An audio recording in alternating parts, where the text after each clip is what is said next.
All right, everybody, what's going on? And welcome back to Mesh Reality Gaming. We are doing the showcases. So, I've been a little bad, right? So, been a naughty guy. I haven't been watching any of the announcements, really. I had a very busy weekend, and as soon as I found out about the Sony State of Play on Friday, this past Friday, I was like, oh, okay, cool, I got to check that out. And then I didn't realize that Summer Game Fest was the next day, and I didn't realize that the day after that was the Xbox showcase.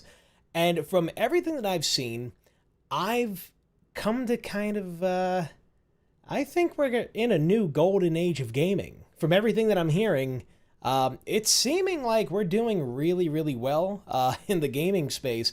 And that's a relief, you know? It's been very rough for the last, I don't know, I would say the last couple years, really. We've had certain games, like, here and there that were really good, but, in terms of games that really just were impactful, I don't know. I don't know. I wasn't really digging a lot of games, you know what I mean? And so it's cool, though, because based on everything that I'm seeing now, we have one hell of a next 2 years in gaming. So let's take a look. I'm not going to waste too much time. I'm going to, and also too, guys, just so that you all know who I am, right, before we get started. My name's Dave. I was a 3D animator, visual effects artist. I still am. I still work on some stuff.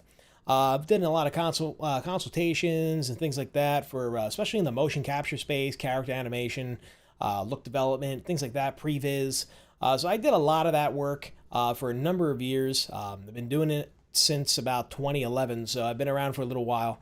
I love watching things like the Game Awards and all the cinematics and, all these showcases, because it's not only about companies showing their best work, but, I think about all the artists and everything who worked on it. And I especially like to pay attention to the graphics, the sound design, the overall feel, and especially, too, when we watch the gameplay, So I do have a little bit of a unique perspective when it comes to a lot of these things. So I'm able to answer a lot of questions that a lot of people just don't know about. So if you are interested in watching any of the other game streams that I do, where I throughout the stream, I talk about different aspects of the animation industry, of the entertainment industry, things like that. If you enjoy that, stick around, and we'll have some fun. But if you haven't liked the video yet, like it. We're going to get into this. And yeah, guys.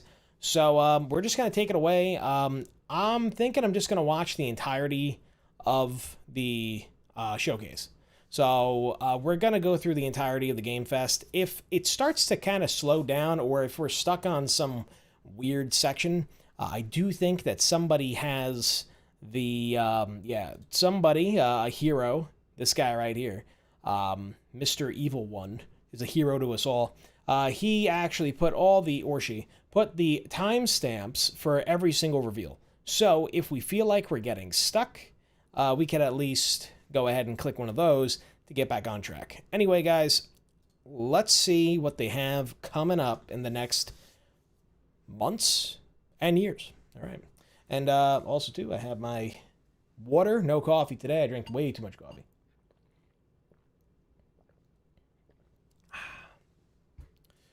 All right, cool. Let's get into it, guys. Snuggle up, grab a snack. Let's do it. And 3, 2, 1, go. Also, just going to keep watching the audio. I want to make sure that it's not too loud.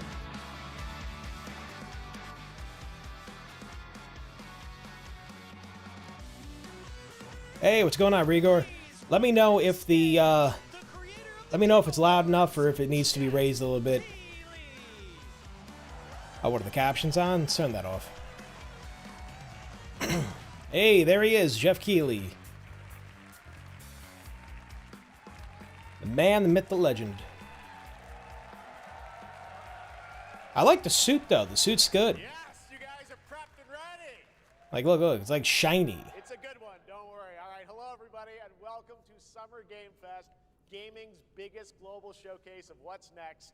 You know, we started SGF back in 2020 because we didn't want to lose that magic moment every June when gamers around the world come Sound of the voice a bit low. to hype ourselves Okay. about the Yep. future.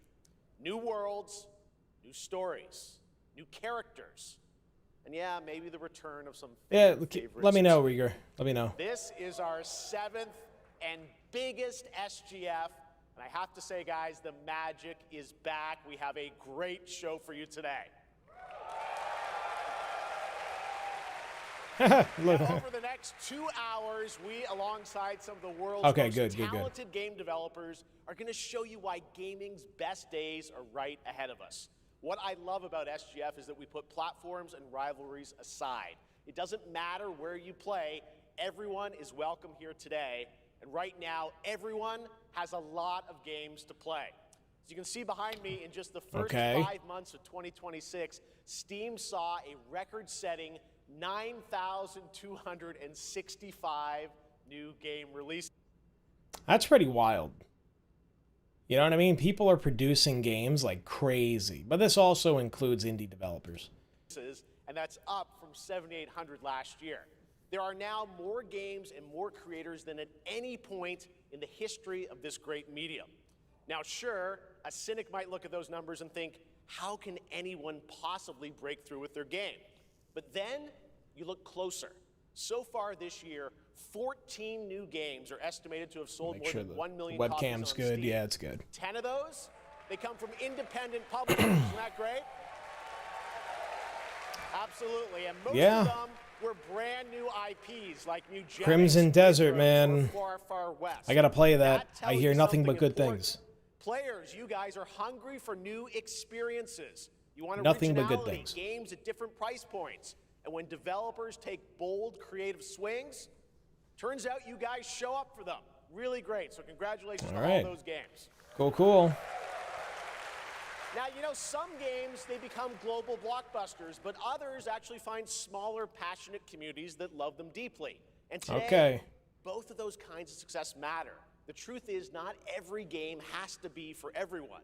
That's what makes this medium so exciting right now and makes SGF so rewarding. Because this show helps drive discovery. I hope you find your next favorite game today. So get ready to get wish listing. Should we get on with the show? Yeah, that'd be great. That'd be great if we'd get on. It's going to be a fun ride. So let's get started with our preview of what's ahead with our first announcement. All right, what do we got?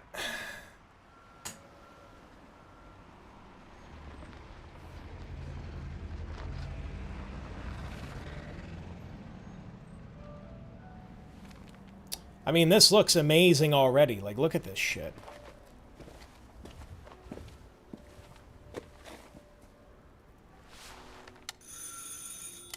That's crazy. It just looks great, and I love the textures. And the wood on the door looks excellent, too.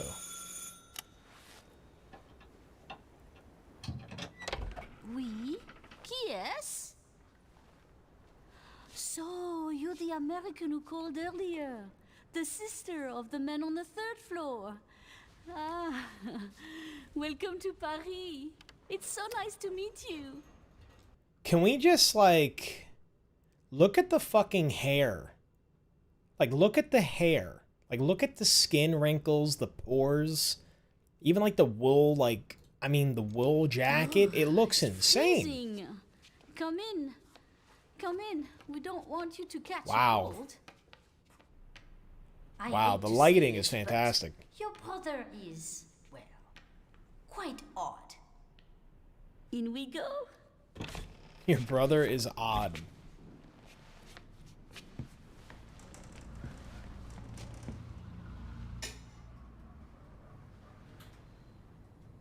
Oh là là. Mais quelle pagaille. He's made such a mess again. Think, I just cleaned it up a week ago. It's like a boulder rolled through here. Huh?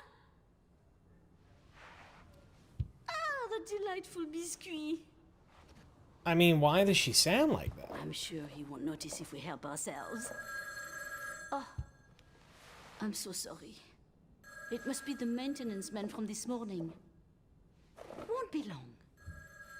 I'll bring some nice coffee to go with the biscuit.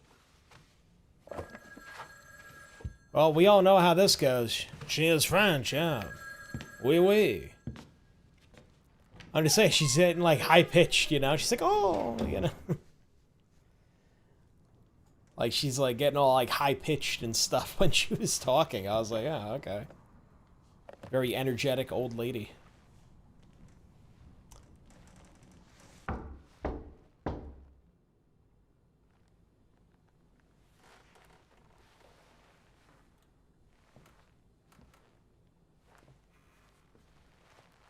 So yeah, you might want to look through that peephole, dude.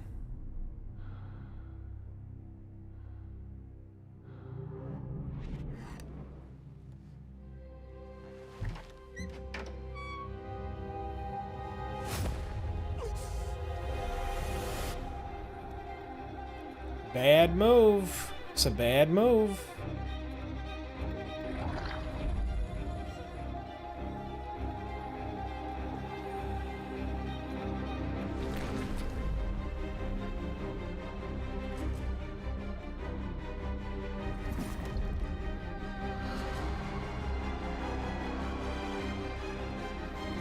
Well, I was gonna say, I recognize that mansion.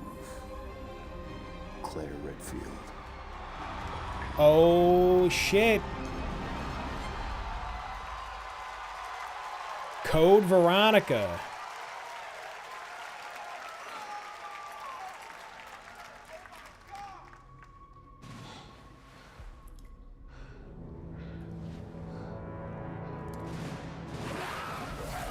Oh, shit.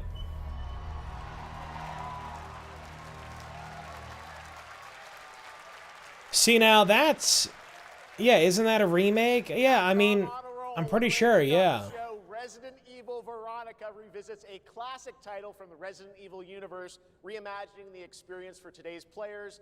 Thank you to Takeuchi-san and Capcom for that incredible news. Yeah, so I guess, like, Code Veronica, right, is, that should be what it is. You know, it should be that.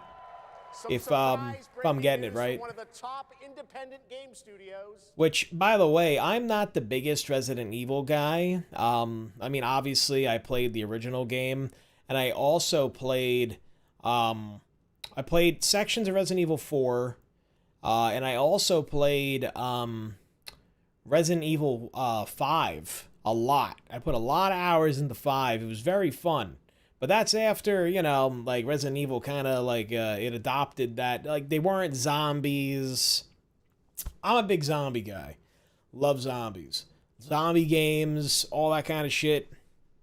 I'm there for it. I mean, just real quick, if we just go back here. I know that this is just a trailer. Or a cinematic. The lighting, the rendering, everything about this looks really, really good.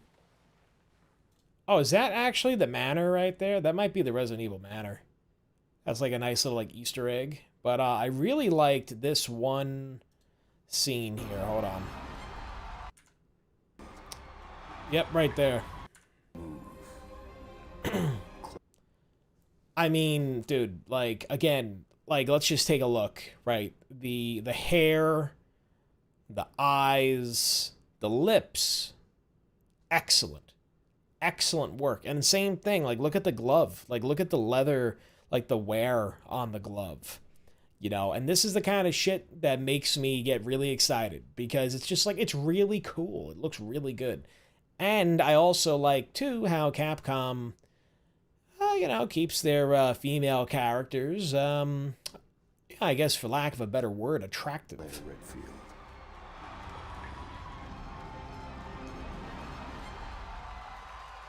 Yeah, make humans look like humans, you know? Don't make them look like Polar Express characters, you know? I want to get this again here. Yep.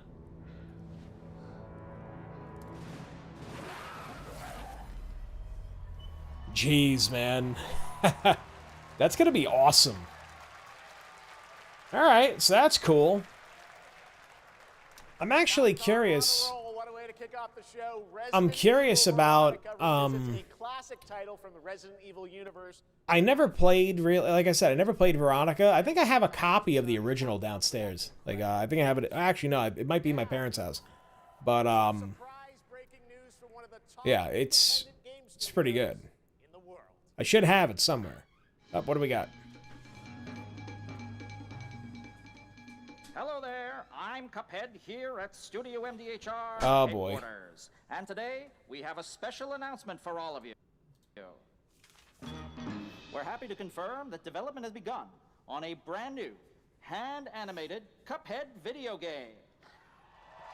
Our talented team is hard at work on this ambitious project, which will take Cuphead and friends on a fresh, exciting adventure. It's still in early stages, but we look forward to revealing more when the time is right. Well, this is awesome. From all of us here at Studio MDHR, I love like anything like Muppet, puppet kind of thing. Like I always find it fun. Plugged in. It's not. Hello?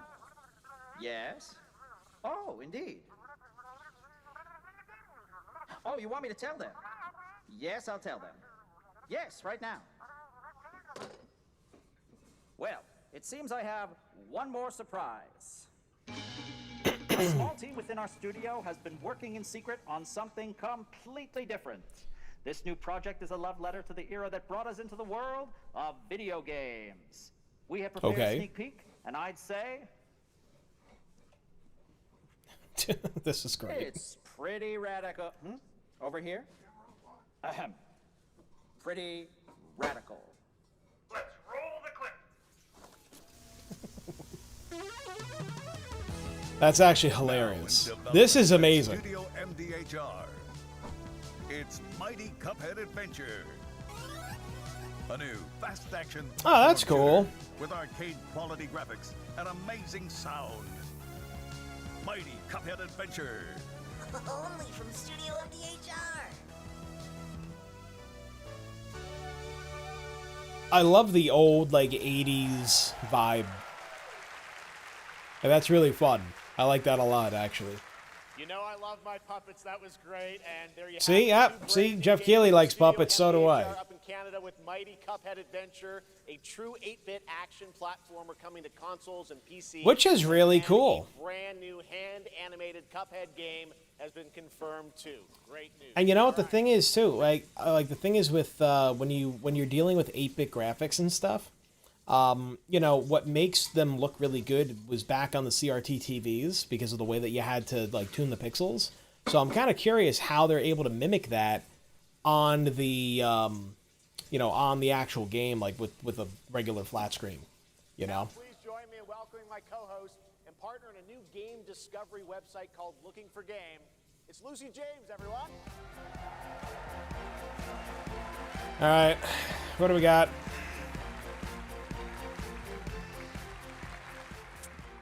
Thanks, Jeff. I am thrilled to be back here at Summer Game Fest, and I'm excited to share in How long is she gonna talk? Incredible announcements. Okay, not too long. Now, this next one is very special for me. It's a game we've all been waiting to see for a long time. Really?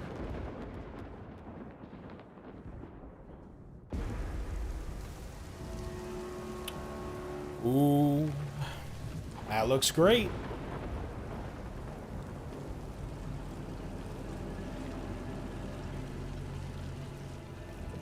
The rain looks awesome. Sega, okay.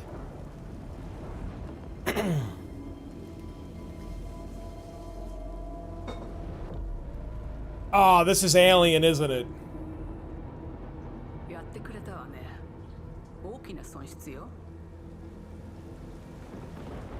Yeah, it's Alien.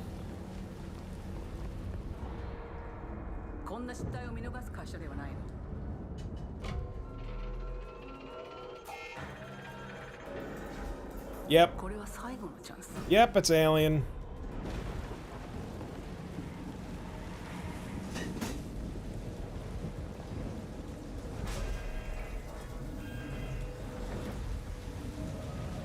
Do you understand?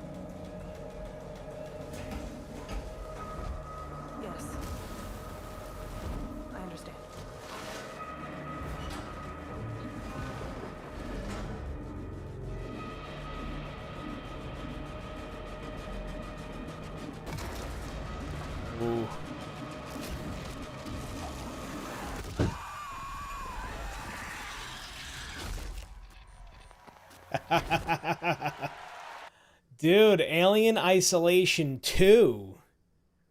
Oh, shit. That's awesome, man. And it looked amazing. Like, the actual graphics look really good. Nice, man. You know, I never played the first one. Never played the first one. I have to go back and play it. Creative director of Alien Isolation 2. And I'm Anna Sopikowa, art director of Alien Isolation 2. All right. See what we got. This is that's awesome. Survival team at Creative Assembly. We're very excited to share our return to the survival horror genre. It's been 12 years since we released the first Alien Isolation. Really? It came out that long ago? I guess so. An authentic I guess it new did. chapter which builds on that core isolation. It feels like it came out Escaping like only a few terrifying, years ago. Unkillable, relentless alien. And this time, we're unleashing the alien on an unsuspecting colony world. From the claustrophobic confines of the colony itself to the exposed and storm-ravaged landscape surrounding it, Kurosaki Station is a new hunting ground for the ultimate apex predator. Players will face a desperate struggle to survive and escape, and we cannot wait to show you more in the future. Thanks. All right. Cool. Okay, that's it for them. Nothing else. Thanks so much, Anna and Al. Yo, so let's just real quick, let's go back. Let's just take a look. I mean, again, I know that this is just a cinematic, but looking at like the water, I'm always impressed with water, fire. This they're just showing off. Like these reflections in the water, very difficult to do. Very difficult to do. And make it look good. So like lately these cinematics have been peak. You know, very good. Like even like the wind on the grass. Amazing work. And honestly, if this is how it looks, if this is pretty much how it's gonna look, I mean, that looks fantastic. I'm a huge fan of lighting. I always say, like, if you can get the lighting right, like lighting and shading and everything, you can make a model look good. That's what makes a 3D model look good, is, like, not so much how you modeled it, but how you light and render it. That's what brings it, like, that, oh, this looks real. You know what I mean? When you... Sometimes people over-design stuff, you know, it's a very common problem. You know? Yeah, the reflections on the teeth look great. Alright, man. That's awesome. That's badass. Alright, let's skip back ahead. Let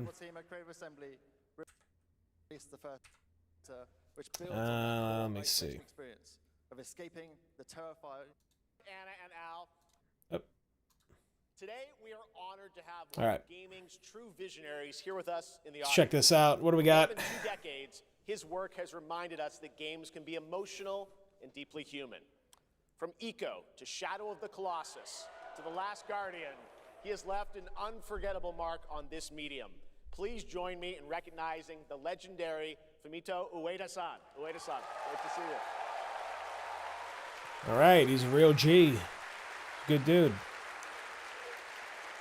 And now, let's talk about his next game. A few years ago, we gave you an early glimpse at Ueda-san's next game, then known as Project Robot. Okay. Now, it's time to step deeper into the mysterious, unsettling, and epic world that marks Ueda's first game in a decade. Let's take a look.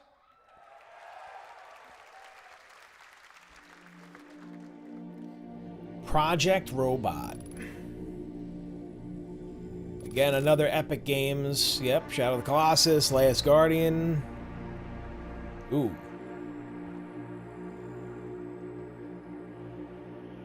Ooh, I like it.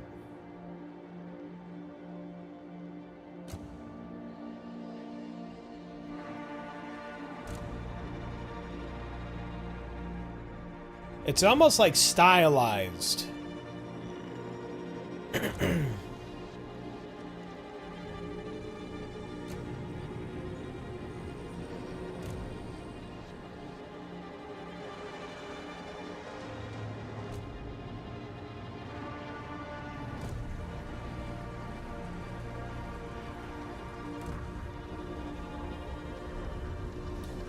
Oh, that's cool.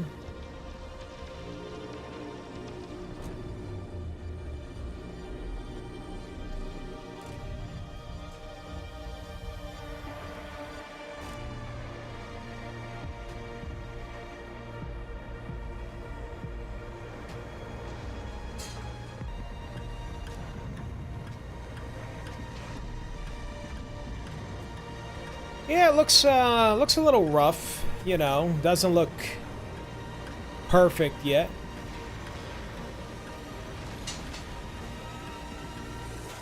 Yeah, it doesn't look perfect just yet.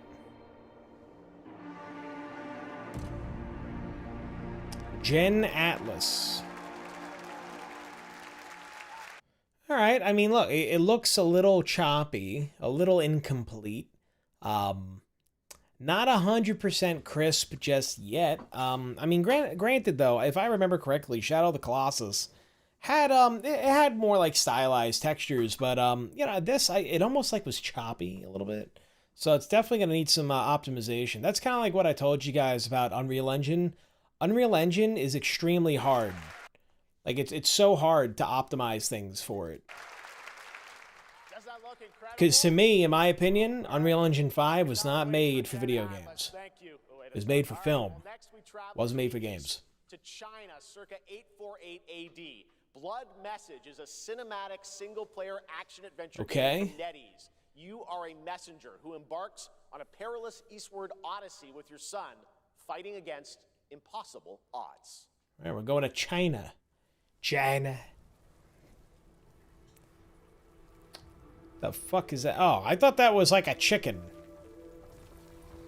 Okay, no, okay, I was right though. It's a bird. Some sort of a bird. It's like, what is that? Like a dead chicken? Ooh, I already like this. Look at that. Look at the shadows and shit on the actual ground. Like, look at how like the light's being cast. That's all. That's what does it. This is what tells me it's good. Like graphically, like that the engine is working or the render was good, right? You have that subsurface scattering on the floor.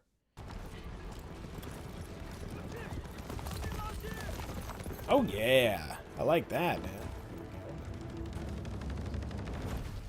I love ancient China, by the way, guys. Like, I love ancient Chinese stuff.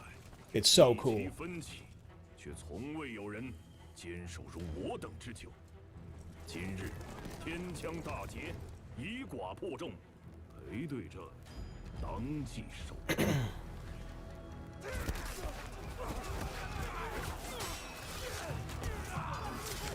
哦，好剑，又进进了，该你了。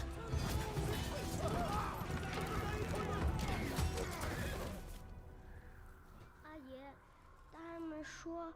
只要和西归堂，你不打仗，也能守住我们的家。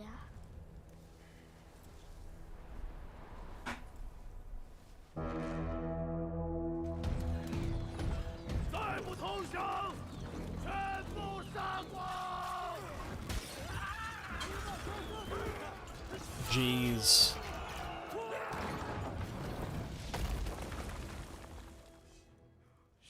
That's a very realistic looking siege.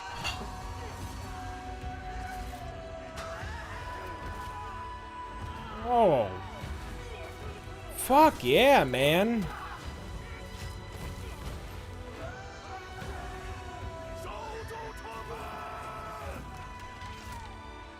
Wow.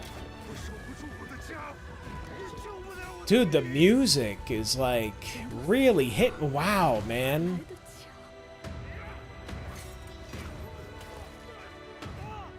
Okay, hold on. We're gonna go back and do some freeze frames in a minute.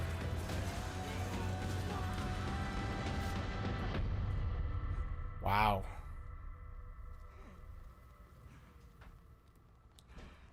Wow, man.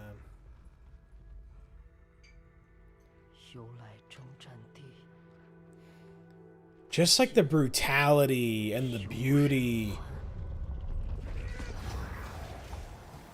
Oh, dude. Blood Message.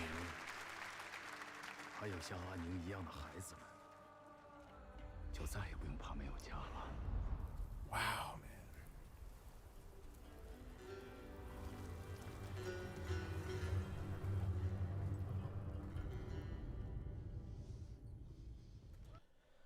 Dude, I got chills from that. Holy shit. Hold on. Let's run it back real fast. First off,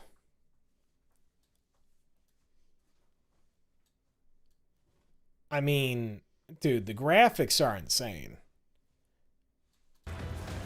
You know what game this reminds me of? Oh god. It was a Roman game. Oh man. It was on Xbox when it first came, like Xbox One when it first came out. And it was you played as a Roman centurion. And they had like gladiators and shit. It was really fucking cool. Oh my god, why am I forgetting the name? Why am I forgetting the name? That's what this reminds me of. This reminds me of that. Here, hold on. Rome Xbox One game. Rise, Son of Rome. This game reminds me of Rise, Son of Rome. Well, the thing is, Rigor, I think that this is actually, right, so Rigor said here he wants to see some actual gameplay, but I actually think that this might be like this. So this is a cinematic, right? This right here is a cinematic. This is a cutscene. But this, I think, is gameplay right here. Because this is how Rise, Son of Rome was. It looked just like this. It was a super cinematic experience, just like that. Right, so this is a cinematic, right? And then that's gameplay. Right, this is gameplay. This right here, look at this still. Again, that's what I'm talking about. That the light, that's what it is, man. It's the light, the shadows, you know, like the dynamic, just like cinematography that they're using is excellent. And like I said, the subsurface, like scattering and like the light bleed and things like that on the actual model, like the rendering is stellar. And even like the little details too. I mean, the cloth looks good. Look at her face. I mean, this is gorgeous, man. The pores, the hair, the lips, you know what I mean? Like you see like the subsurface on the lips, the hair, like how you can see the fire behind the hair, you know? Like that's what I'm looking for when it comes to this. Like this right here is gameplay, I think. I think that that's gameplay right there.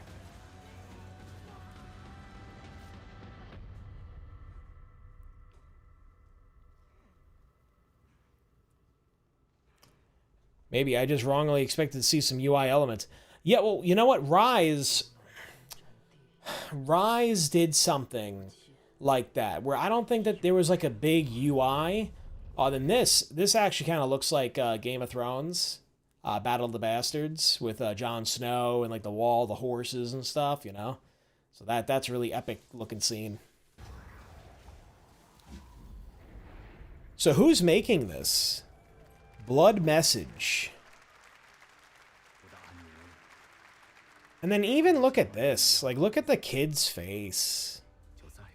Like, that is so good, man. Clearly, that's the kid growing up. Man.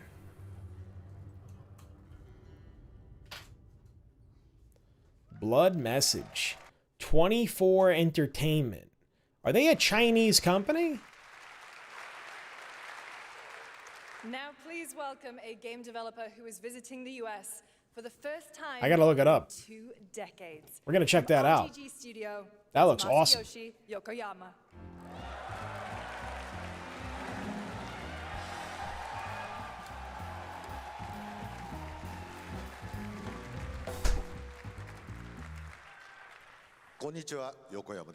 Hey, konnichiwa. Dude, the Japanese guys, man, are always mogging on everybody.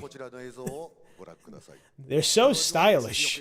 Today, we have an exciting new update about Stranger Than Heaven. First, please take a look at this. Yakuza bathhouse.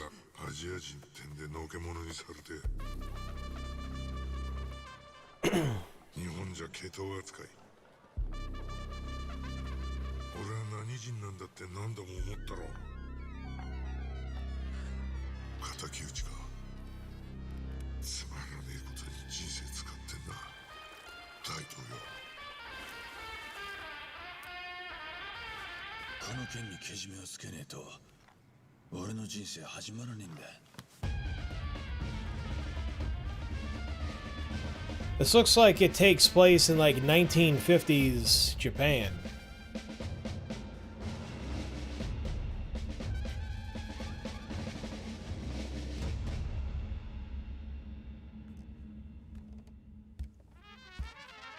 Tupac? What the fuck?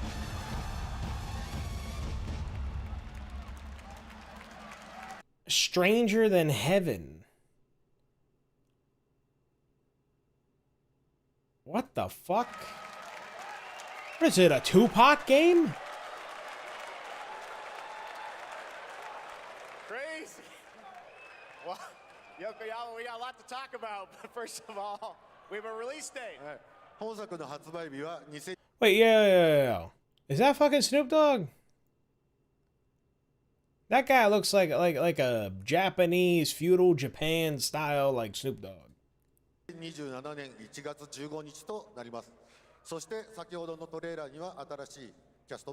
Yeah, he's got to answer for this shit. What the hell is this? Stranger Than Heaven will be released on January 15th, 2027. Oh, it's strange, all right. Notice in the trailer, we revealed some interesting new cast members. To tell you more about that, I'd like to bring out a special guest. Please welcome Snoop Dogg. Hey. There he is, the man, Snoop Dogg. Shit.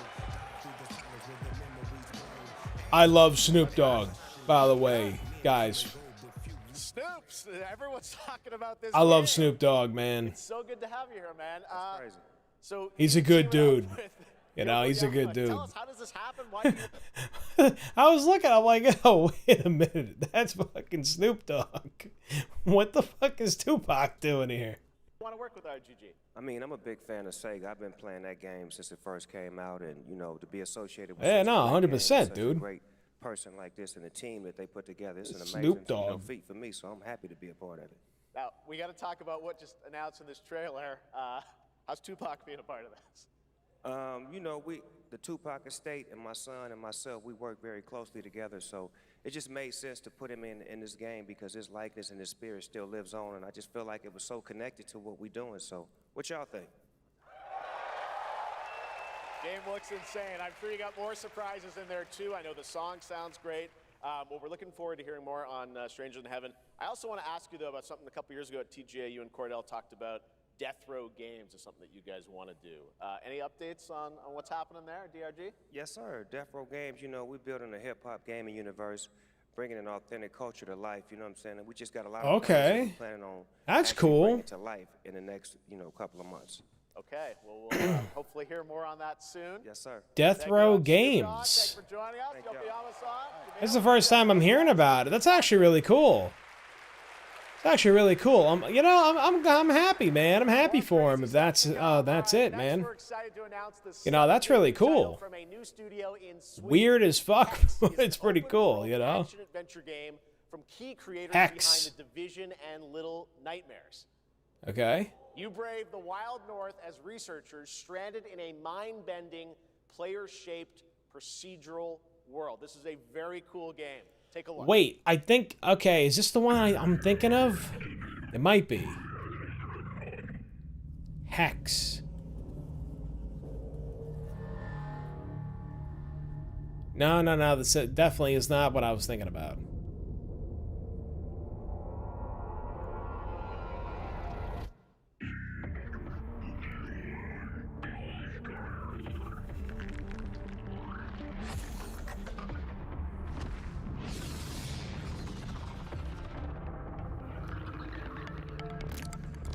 What the fuck is this?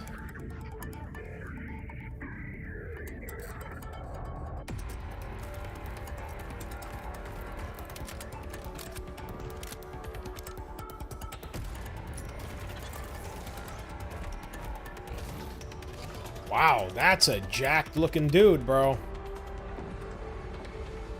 Oh, this looks cool. This looks really cool, actually.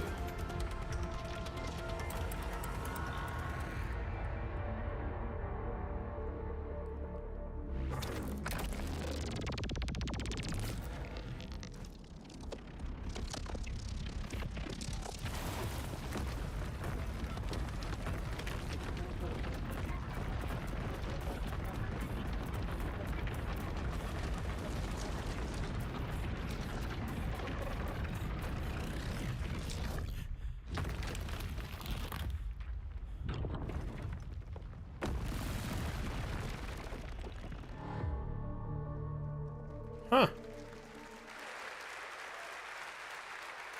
You know, that actually looks really cool. It looks very interesting. And, you know, I've been liking those games that I've seen where it's like procedurally generated and like all that kind of stuff. Nice. The guy with the cube knew when to stop running. Yeah, right? How convenient. I mean, this looks great. I'm trying to freeze it on a frame where it's not as, like, in motion.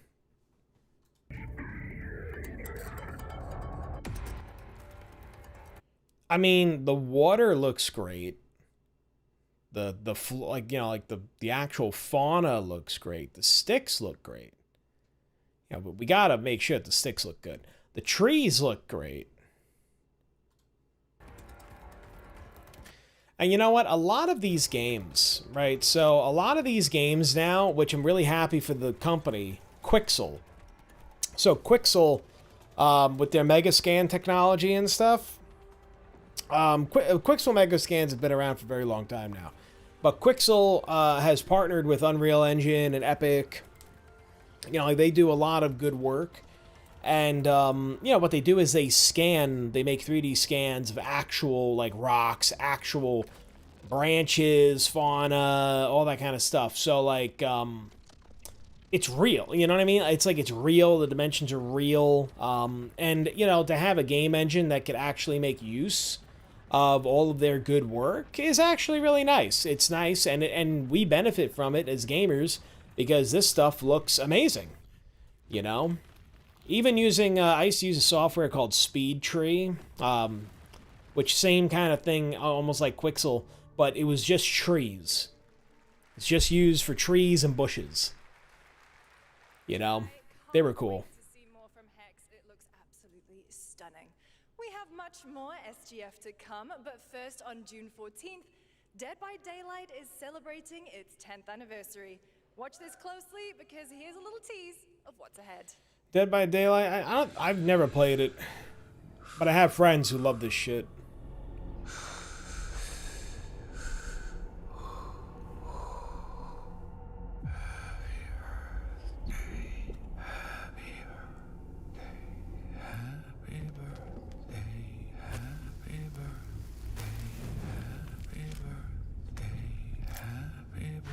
Oh, jeez.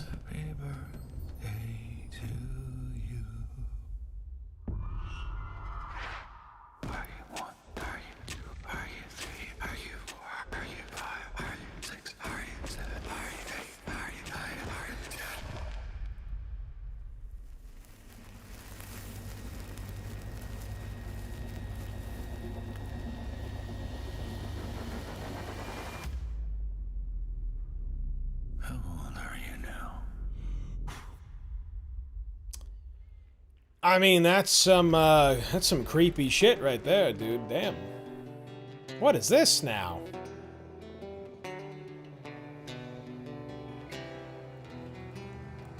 Alright, alright. This is some dark fantasy kind of shit, man. I'm into it. Oh, Mortal Shell 2. I've heard great things about this.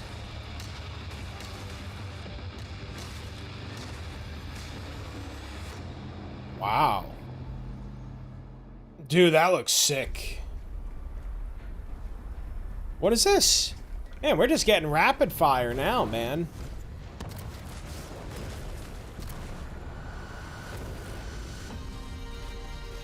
What is this game?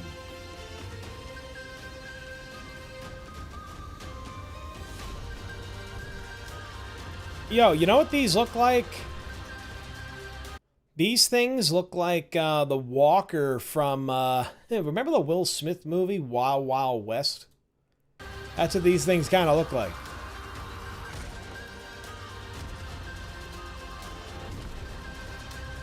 Yeah, well, I mean, this looks kind of cool, actually. What the fuck is this? You got, like, some, like, Howl's Moving Castle looking thing.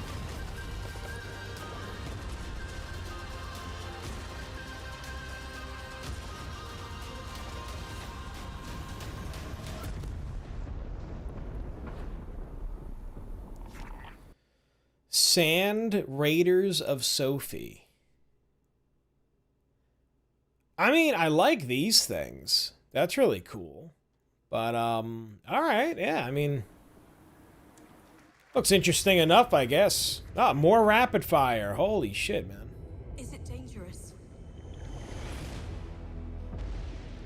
Ooh, we got some pirates. Privateering. Is it dangerous? Kind of, yeah. Wouldn't pay so nice if it weren't. Wow. This is a good looking scene too, man. Not as good as the other ones, but I still think that it's you know, definitely up there. The water looks great. Wow, this looks good. That looks great. The environment looks very good. Oh, is this Assassin's Creed? But act according to our own collective madness. So I'll put it to the vote. All those in favor of storming this cove and taking this ship. Oh, well, that's a Templar flag on that. Yeah, so this is Assassin's Creed, man. Is this Black Flag? Can you feel it, Addy? Oh, yeah, it's definitely Black Flag. I've never played Black Flag. After you, Captain. Path ahead is dangerous. Don't save me a spot in hell, Shaka. I ain't coming soon.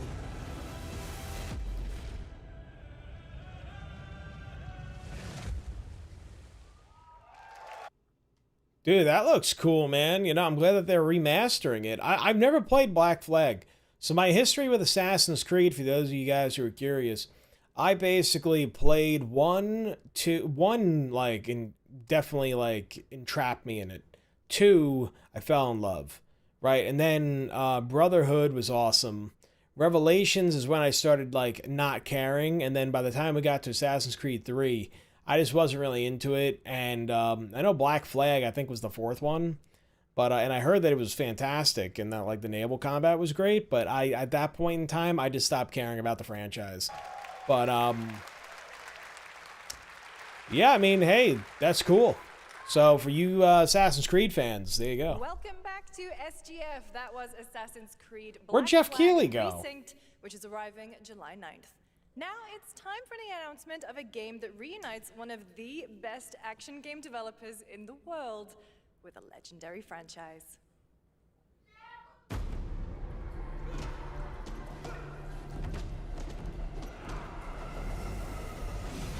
Paramount Game Studios. What do we got?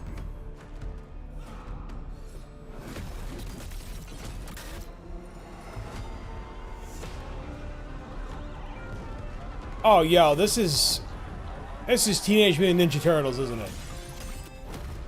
Yep.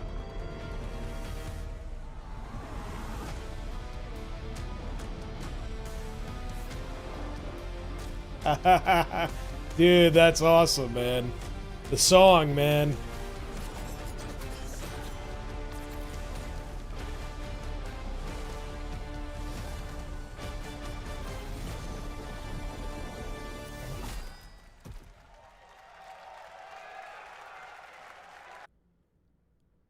Teenage Mutant Ninja Turtles, Teenage Mutant Ninja Turtles, turtles in a half shell, turtle power. Cool. No, nice, man. I mean, like, obviously there's really not much to see there. Obviously there's not much to see here. I just want to hear the song again. I didn't even know that they were doing this. Like, that's, I guess, the Raphael game. Because Raphael should be, like, the last... Well, it's either you're playing as Leonardo or Raphael. I forget, you know, where they were going with it. You guys having fun yet? I definitely like the Ninja Turtles. They're cool, man. Just getting started, believe it or not. All right, well, that's another TMNT game from Platinum Games. I cannot wait to learn more about Last Ronin. Now, please. Well, then again, though, Last Ronin, that should be Leonardo, not Raphael. But, we'll see. Welcome two-time TGA loser for Expedition 33 and Final Fantasy 16. It's Ben Starr who voices the Visitor in Fortnite.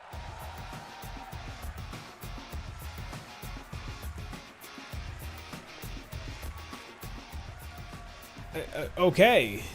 This is like an interesting guy.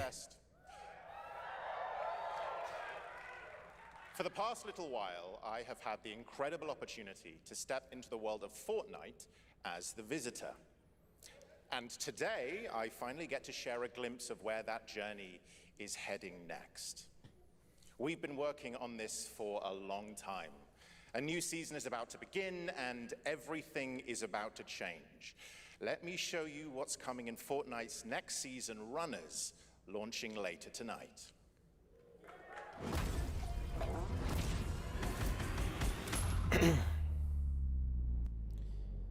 I don't really care about Fortnite, but I gotta tell you guys, man, Fortnite is making... I've seen some of the Star Wars Fortnite stuff, and it looks better than actual Star Wars games, and that's really fucking sad. You know? When Fortnite does games better than, like, regular games do games, it's, you know... It's a little sad, I guess, you know? Yeah, I don't really care too much about Fortnite. I was never good at Fortnite, I gotta say, man. Like the building things and the gun swapping and everything. It was, I don't know. I just never really liked it. Oh, what the fuck are these skins? John Wick, what the fuck?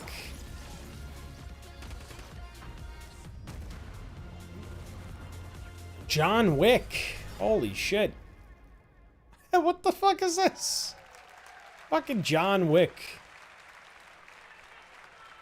Yeah, I'm thinking I'm back.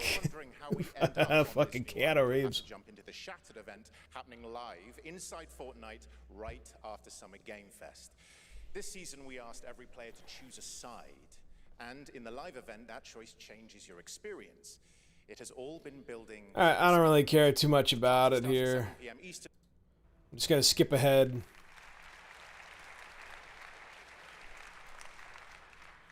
Now it's time for a special announcement from Bandai Namco about one of the most influential sci-fi franchises ever created. Alright, pump up the volume, let's go. On Earth, mankind measured time Oh. by seasons, not sirens. Dude. For a moment, the future felt promising.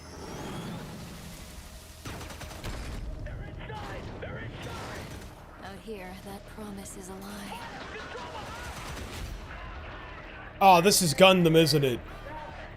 Wow, dude, it looks like... Wow. She looks great, man.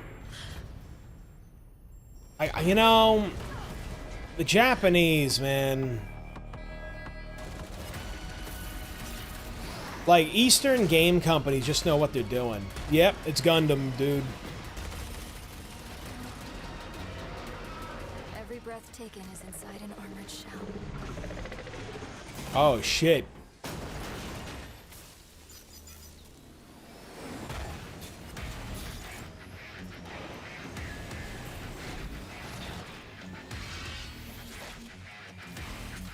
You're our last hope.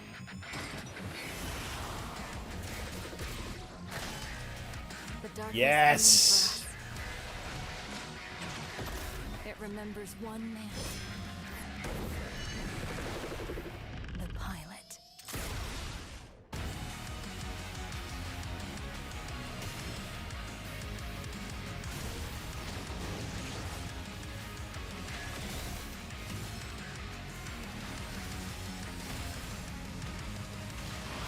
This looks like a pretty fun game. But the cinematics are incredible.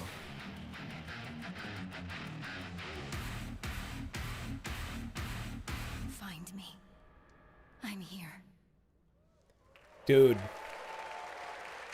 First off, I say this all the time, right? Why can't we just have a movie that looks like this? When you have cinematics that look like this, why don't we just do movies like this? You know what I mean? Like just do a full movie with this level of cinematic quality. Out here, that promise is a lie. Like, I mean, this room and the way that's lit looks insane. But again, though, we look at her. Again, the Eastern game companies just do such a better job with characters. They look amazing, dude. Again, like, I mean, dude, like, again, you're going to hear me keep saying subsurface scattering. Now, if anybody doesn't know what subsurface scattering is, I'm going to show you right now. Okay, here's my hand. Right, it looks like a hand, right? Okay, now watch this. Okay, this is my hand. This is my actual hand, right? This is a flashlight on my phone. Now, I don't know if you can see this. Might not be able to see it because of the amount of lights that I have. But I could see it if I go this way. I don't know if you guys could see this, okay? Basically, if you... Yeah, no, you can't see. I have too many lights. Okay, so if you shine a light... Right, so take your own phone. Take your own phone or a flashlight. And I want you to place the phone on the other side of your hand like this. So you can then see through the other side. And you're going to see glowing. Right? So if you do it right, you're going to see like a red glow between your fingers. Right? And, you know, that is subsurface scattering. And so subsurface scattering, you could see behind the ears... Right, I don't know if again I doubt that it's not gonna show up on camera. But if you like hold the light behind your ear, if you hold the light anywhere that's skin, you could see through it, right? And that's the whole thing about subsurface scattering. So when I see subsurface scattering, right, and when I say that, you know, I look at even just like the light that is on her face, like this faint light, all of that, you know what I mean? The reflections, right? So the specular reflections of the eye, right? That's like the light. So like, you know, specular is the little white dot that you see on your eyes that reflects the light. That makes you look alive. One of the reasons why I'm going to go, I'll talk about Jurassic World, the movie Jurassic World. They didn't do a great job with the specular on the eyes of the dinosaurs, and that's why the dinosaurs looked kind of dead. That's also another way to show that a character has died in a movie or in a video game, is they actually make the eyes no longer have the specular. It's really, it's an interesting thing, but it's a really, it's a technique that we use all the time. Tricks the brain. Makes the brain go, oh, they're dead. Don't know why, but that's what it does. But I mean, again, though, like I'm looking at, though, the way that her hair moves, like the physics on the clothing, you know what I mean? Like for some reason, Western game devs just don't, I don't know, they just don't do as good of a job. And even like look at like the bloom, again, the reflections, like the bloom of the lasers, Like, you know, I just want a movie like this. That's all I want. Just give me a movie like this. It looks so cool, man. Now, granted, the gameplay-wise, gameplay looks a little rough. Not gonna lie. But this actually looks like the, this looks like the RE engine. This kind of looks like Monster Hunter Wilds. You know what I mean? Like, it looks a lot like Monster Hunter Wilds in that one clip there. So fucking cool, dude. So cool. Oh, cool. All right, and clearly you got to find your waifu. That's the whole point of the game. You got to find the waifu. Favorite can be tough.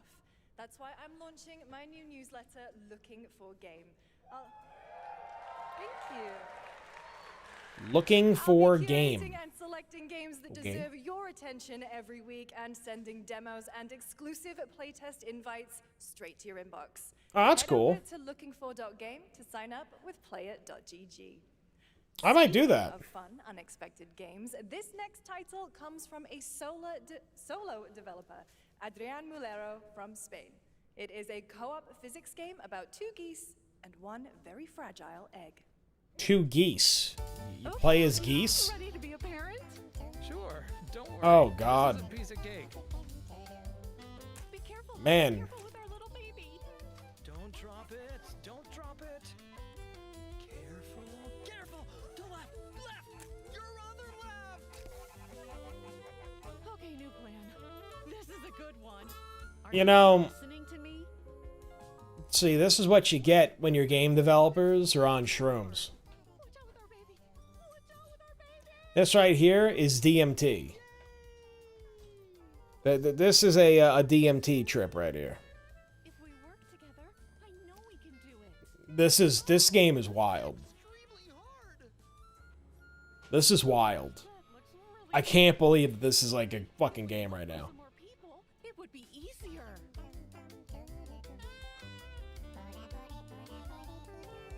This really is an extremely hard game. An extremely hard game. Oh my god. Congrats, Adrian. What a fun game. All right, now it is time for a debut game from a veteran team I'm at a loss for words. and other amazing studios. I don't know how to react to that. Like, an extremely god. I mean, listen, I love it. I think it's funny. Oh, what is this? Hold on. I missed what he said. Hold on. I'm going back. Go back. Ambitious new project. Here is the global announcement. All right. People are endlessly disappointing. Ooh, that looks good. That looks really good.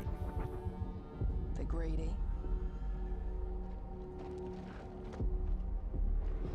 They're cruel.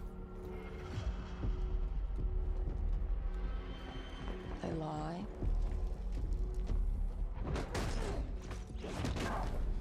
They're bullies.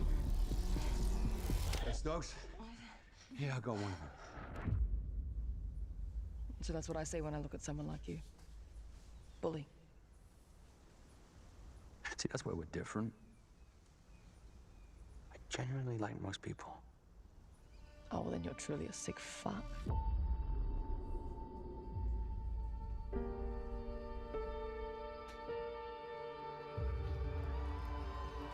That's no moon. We need to move. That's what it's called? That's no moon? Coming for us.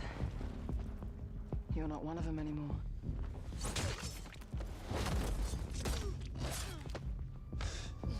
Yeah, well, that's temporary. Just like you and me. You guys don't understand the real threat. Not like we do.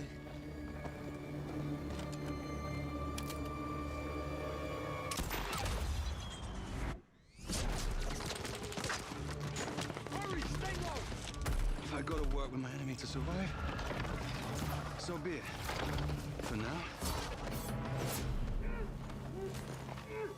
Either we fight those things together, or die alone. I have the phone. No. Do not touch him.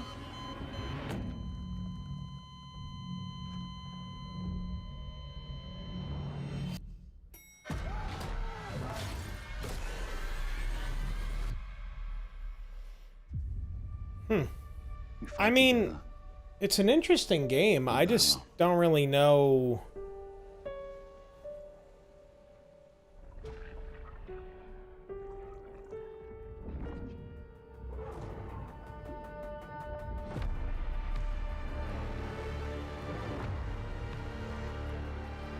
Oh, Crossfire. Okay, so Crossfire is the name of the game. And I guess That's No Moon is That's No Moon Entertainment. That's the development company, but the game is called Crossfire. I mean, it looks kind of cool. I mean, listen, it looks nice. I know it's in pre-alpha. Right, so I don't know how much of this is actual, like, gameplay and how much of it is. I mean, this looks like actual gameplay here. Right, like, this looks like actual gameplay. Well, that doesn't. That's not. But, you know, like, this part is, obviously. Not like we do. It's like an interesting reticle and stuff, you know? If I go to work with my enemy to survive, so be it. Yeah, I mean, it looks interesting. I don't really know, like, what it's about, obviously. It's a brand new first announcement. In terms of graphics, I mean, graphically it looks nice. You know. Yeah. You know what I mean? Graphically, it looks nice. I just don't really know what the concept is. Am I interested in it? I mean, not right now, but, you know, who knows? You know, maybe, you know, when I see some more stuff on it as it develops, you know, maybe it's a cool game. Maybe it's not, you know, I don't know. I mean, again, like, you know, the actual, like, graphics look nice, but they also kind of look like, you know, the problem is that I wonder... I didn't catch and see if they were using Unreal Engine 5. They probably were. Which means that the game's going to be unoptimized and just, you know...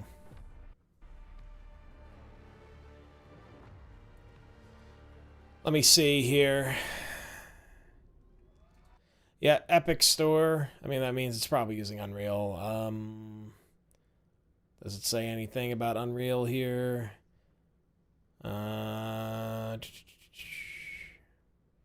It just says the Epic Games Store, so it may not actually utilize Unreal. I don't really see it anywhere. But usually they put, like, the logo somewhere, but in any case, though, I mean, looks interesting, I guess. Looks nice, but, you know, let's see what they have to say about it.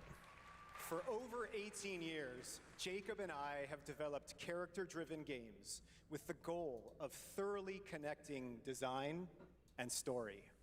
In Crossfire, two opposing operators must form a temporary alliance. Depending on one another is their only chance of survival. To support this narrative, we completely rethought how cover and traversal work together and created a system that rewards tactical thinking, stealth, and repositioning. It's called Adaptive Cover. With Adaptive Cover, our player character Layla dynamically adjusts her stance to react to the complex terrain and the enemy's line of sight. It fundamentally changes your relationship with the environment and becomes an active skill to master. Shout out to our amazing team at That's No Moon, who are meticulously crafting Crossfire. It's for all of you who, like us, love high-agency, single-player, story-driven games. Thank you. So Adaptive Cover, I mean, doesn't Gears of War have that? Like, wasn't that a Gears of War thing, the whole Adaptive Cover thing? I mean, I don't think that's really game-breaking, but, you know, I mean, hey, listen, you know what? See how it goes. This guy has a mustache and is wearing overalls with rolled up, you know, rolled up legs. I mean, you know, who knows? Could be good, could not be. Amazing. Thank you so much, Jacob. And could be Concord Part 4. Taylor. Now, last year at the Game Awards, we introduced the next game from Remedy Entertainment. Here's a new look at the mind-bending world of Control Resonant. All right, Control Resonant. I don't remember this, so I have no idea. Years. The oldest house has fallen. Everything we try to contain is now loose in the streets of Manhattan. Oh, that's not good. Caused by a new type of hostile resonance. It is beyond anything that we can currently measure. What the fuck? It's all quite terrifying. And fascinating. I don't know anything about this game.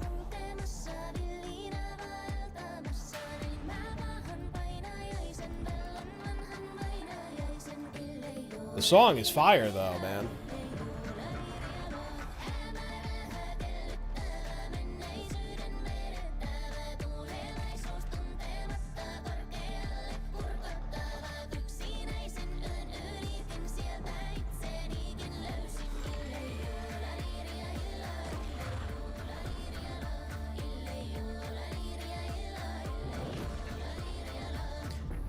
All we can do is dig deeper. Keep searching for the solution. Yeah, I mean, I don't really know what this is or what it's about or anything like that, but, yeah, like, the song doesn't fit the trailer at all, so I don't really know. I agree. I don't think that the song really goes with the trailer. I just think it's a fire song. It's a good song, but it's not a good song for the trailer. Game Fest exclusive, the announcement of the next game in a storied franchise. Okay, what do we got?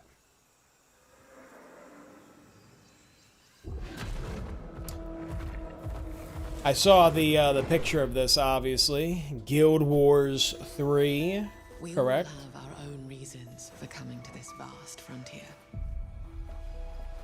But for our guild, we who protect this land, one reason stands above all others. Yep. Our wonder. Dude, Guild Wars 2 was so cool. We see it in your eyes. I loved it. I thought it was a really good game. Astonishing power that shapes this land of awe. At the great spirits to whom we are bound. At the gods who hold dominion over all.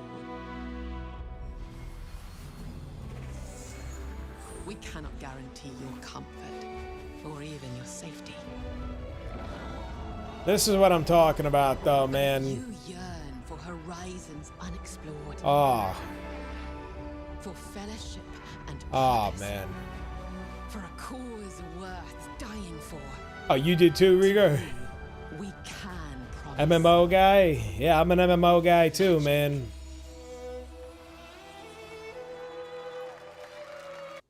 That looked stellar.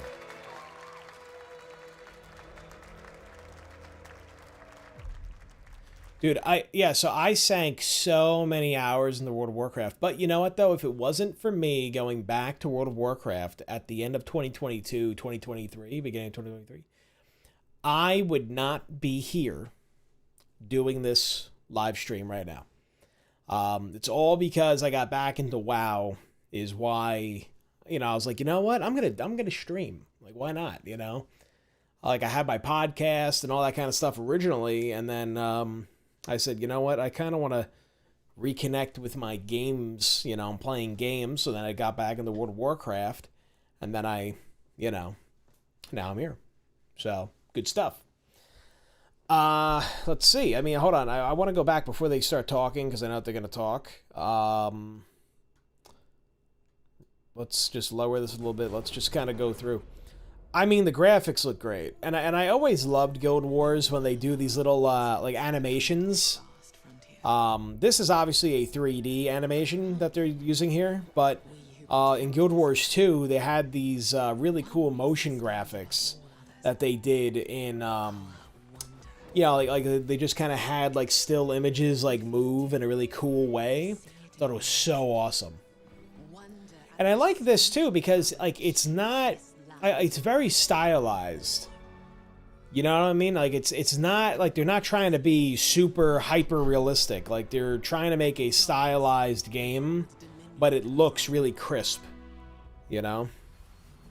That's at least what I'm taking from it. I love this. This is so cool. I'm trying to think how they would have done it.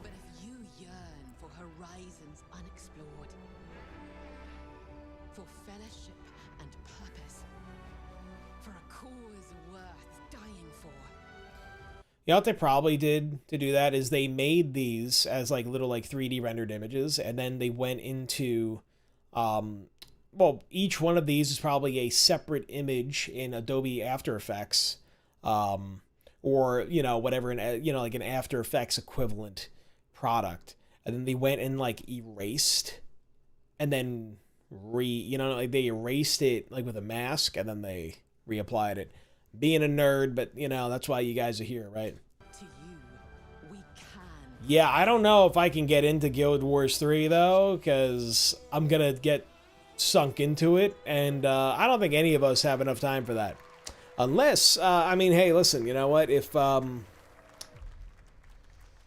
again though, it says PlayStation and Steam, so I guess it's not gonna be on Xbox at all. Watching both here and live online around the world, I'm Colin Johansson, the studio head at ArenaNet, and I want to thank you for watching the exclusive first look at our upcoming game. The time is right for the next evolution of the MMORPG, and that game is Guild Wars 3.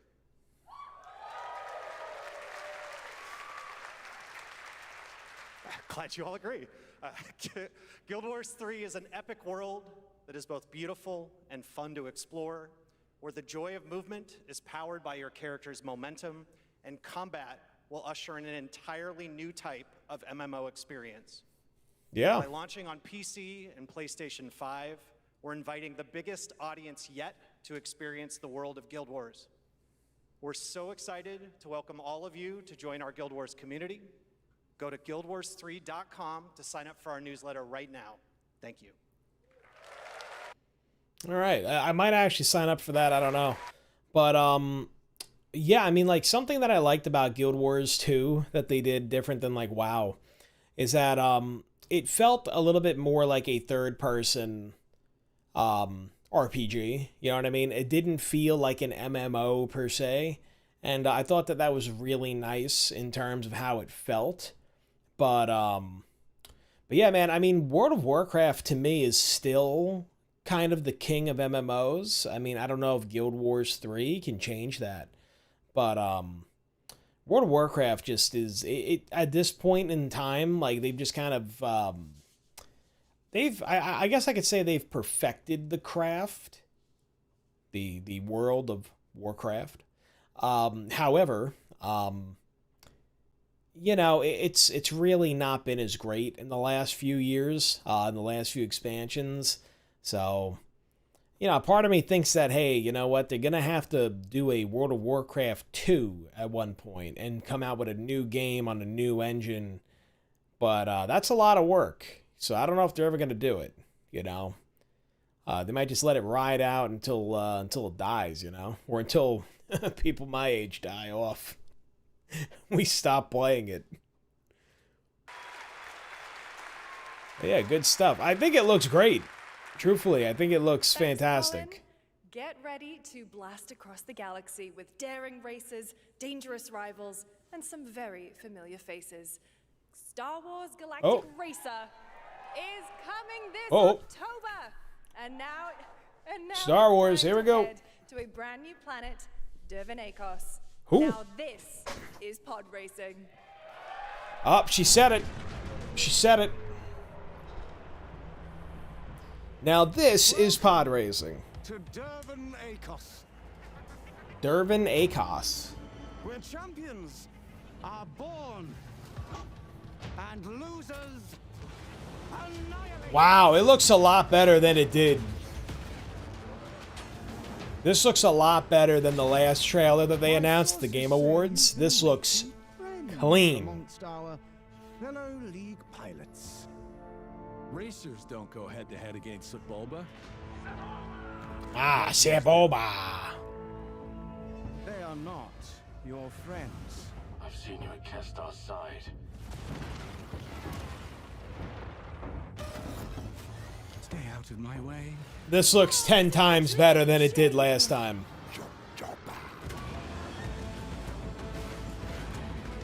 Oh, you get to play Sebulba? Dude. Fuck yeah, man. Fuck yeah.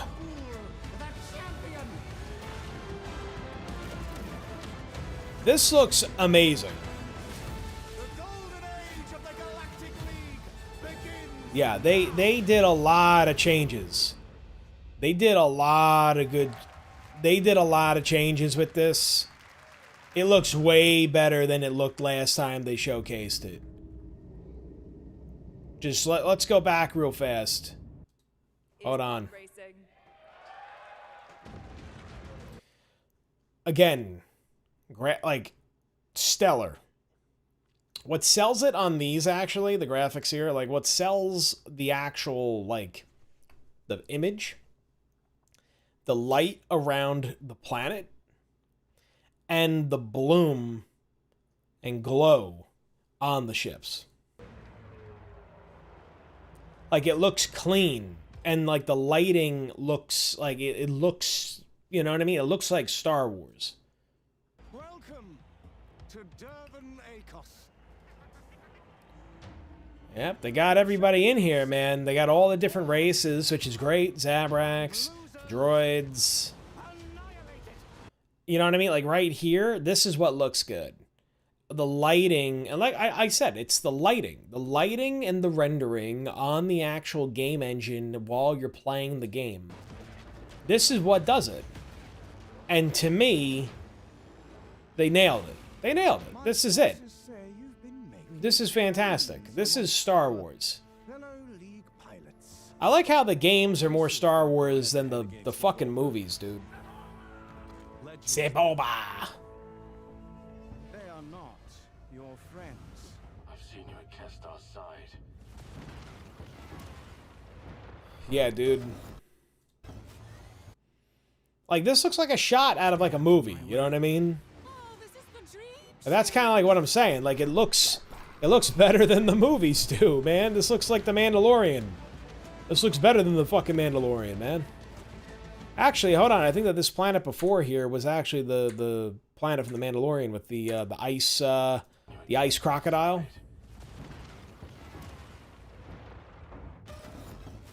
Stay out of my way. That's Jakku. Tatooine, of course. Nope, not that one. This one. This planet. I'm pretty sure this planet is the one with the giant, like, underwater, like, ice crocodile thing. I forget the name of the planet. Dude. The Bunta Eve pod race track looks amazing.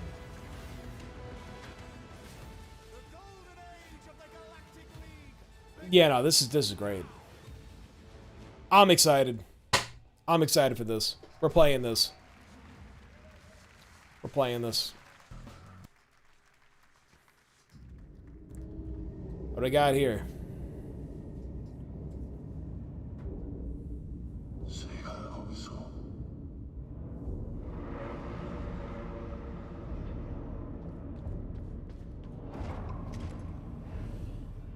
What is this?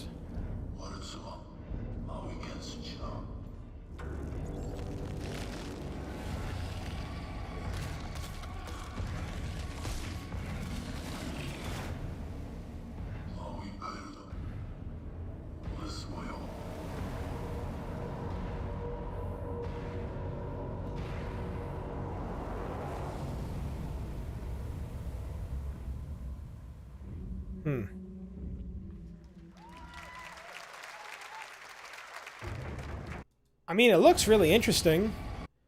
Like, so it's almost like a, I mean, obviously, it's not really like a third, I don't know if I could call it third person, but it's very like Resident Evil-esque, where it's like you have one camera angle.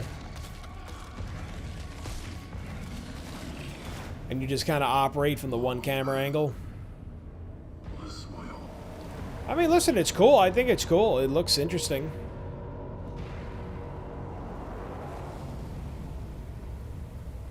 End of Abyss. All right. What do we got here?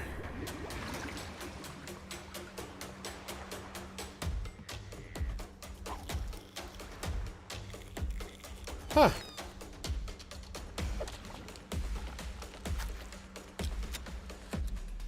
This looks cool.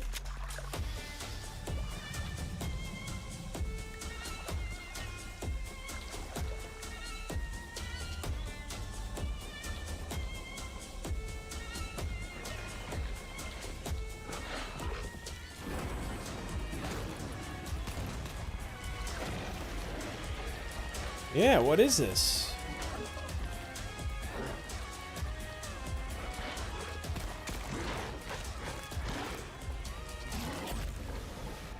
Oh shit. Last Harbor. That looks pretty interesting, actually. I think that looks kind of cool. A few years ago, we announced Sega's That looks plans really to like bring back many of unique. its You know what I mean? Like that's a really Jet Set cool Radio game. and Crazy Taxi. Another one is Virtua Fighter. Today we've got your first ever look at the surprising scale and scope of the next installment. This is Virtua Fighter Crossroads.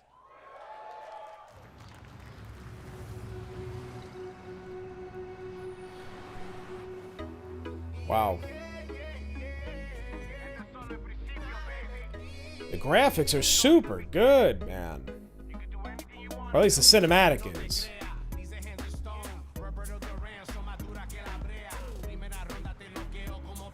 Oh, that's cool. I like when they do that. The logo.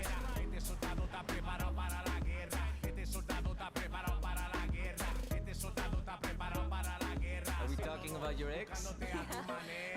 Hey, I've got an idea for you. Hey, it's Yellow.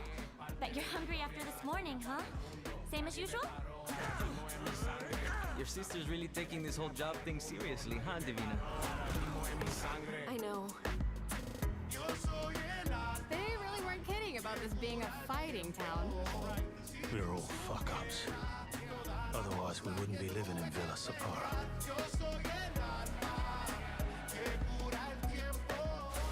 Kill them all. Hey, it's me. There he is! Shit. This is not gonna blow over, Cielo. You fucked with the Chinese mafia. Definitely not good people to mess around with, man.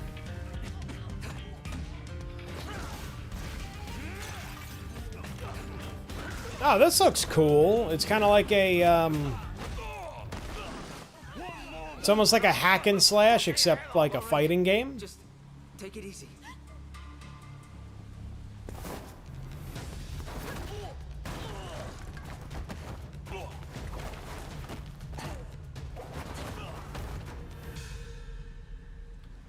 Damn, bro.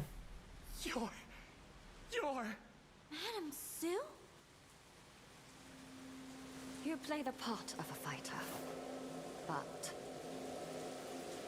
you are lacking in kung fu. All right. Last Virtual Fighter game I played was 30 years ago.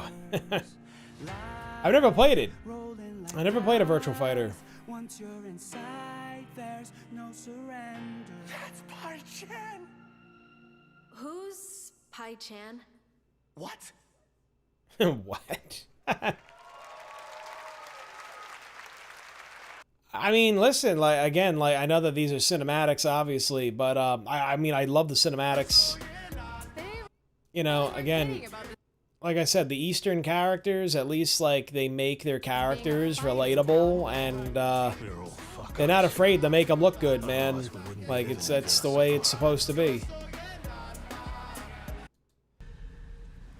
But like, you know, again, it looks really nice. I mean, in terms of like the cinematic graphics.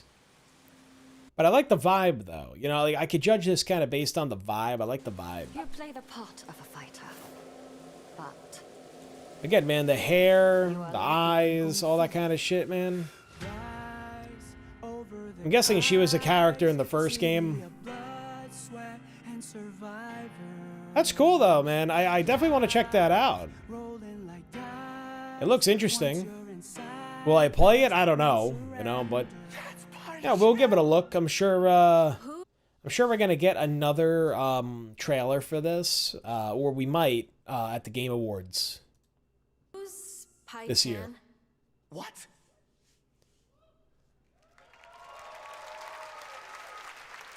All right, cool. It's been 25 years since Runescape was born, and 20 years Runescape? that Duriel Whoa, 321 hold up. havoc in Falador.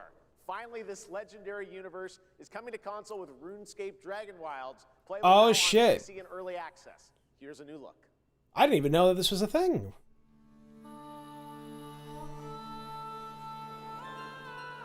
Oh, dude, I got chills. Few survive the land of dragons. But some seek more than survival. They fight. They adapt. They build. They stride boldly into the unknown, claiming dominion and forging their legend. All right, this looks cool.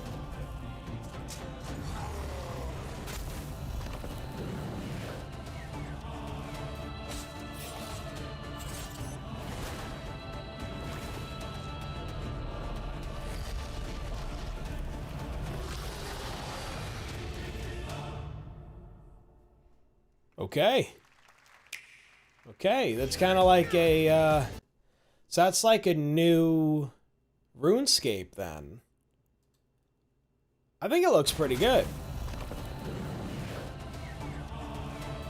Like, I like the graphics because they're not, again, like, they're not over the top, and I appreciate when a game goes for stylized graphics. Because one, you can make it look better, and two, you could usually optimize a lot better, and you know what? You set yourself apart. You know what I mean? You can't always do super realistic graphics. It just doesn't work out well. It doesn't work out well. Like, this looks good. I like the way it looks, and yeah, I'm excited to kind of take a look at it, man. I didn't even know that was a thing. What do we got here? Oh, this looks cool. This is just, I guess, a bunch of Switch stuff. I like this art style, man. This looks nice. Like the one before here.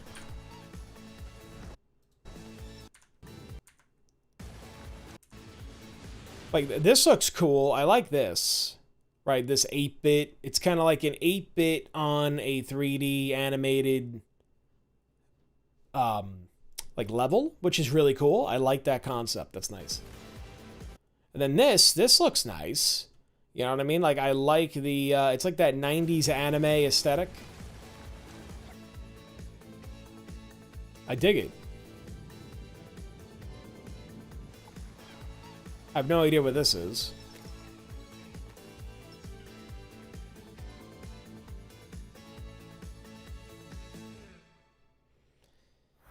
Yeah, I mean, you know, they just keep raising the price on the damn console.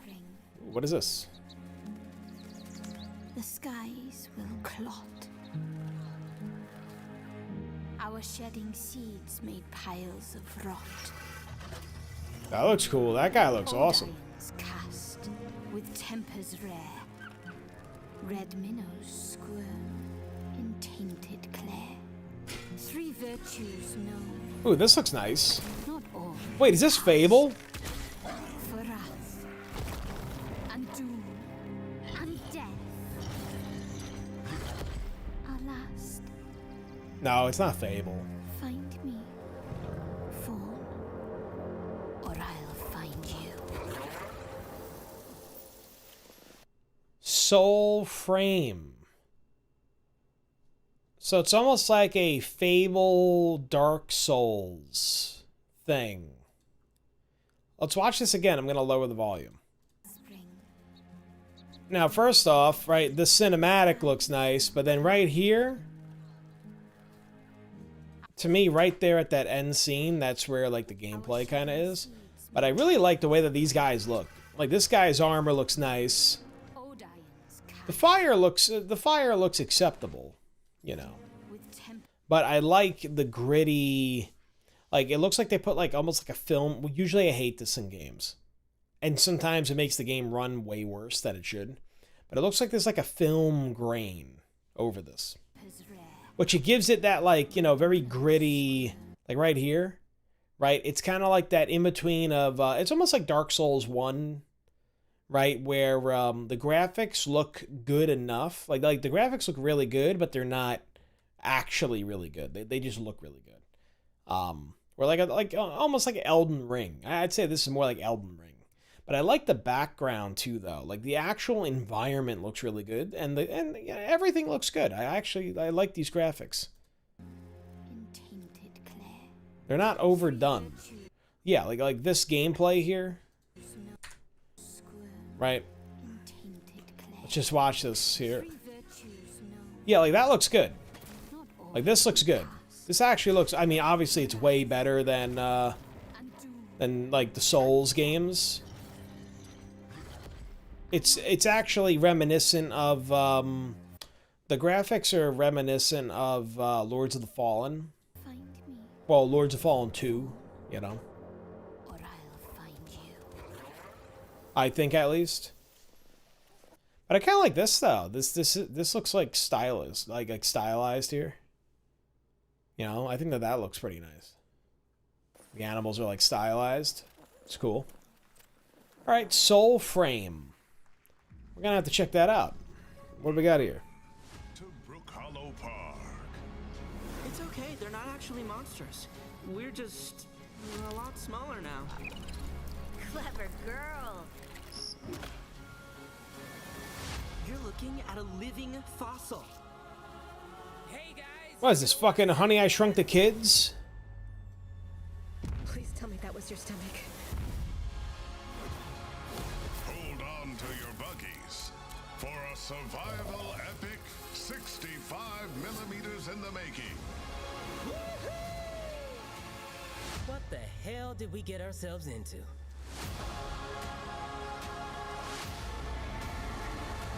Oh, that thing looks awesome. It's a Grounded 2.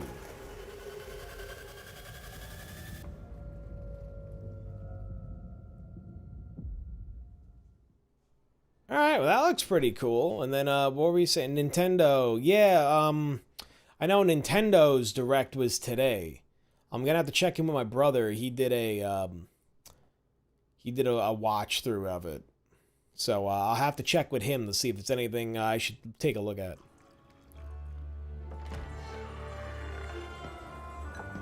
Some guys leave it to luck. Let it ride on a roll of the dice. Oh, what is this, Mafia? Is this Mafia 2? Not me.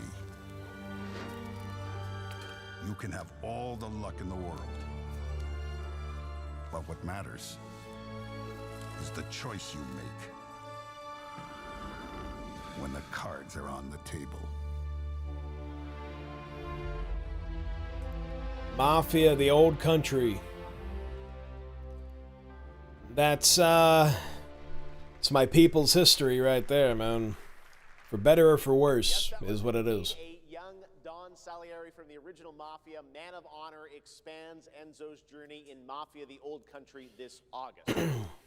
Okay, can you imagine working on something for 16 years of your life? I can. In 2010, the creator of Assassin's Creed set out on a journey to build his next time-bending epic. Today, after many twists and turns, it is finally time for Patrice Désilets to invite you in to his new world. Okay, what do we got? Now remember, just like I said though, Assassin's Creed 1, amazing. 1 and 2, like, peak games, man.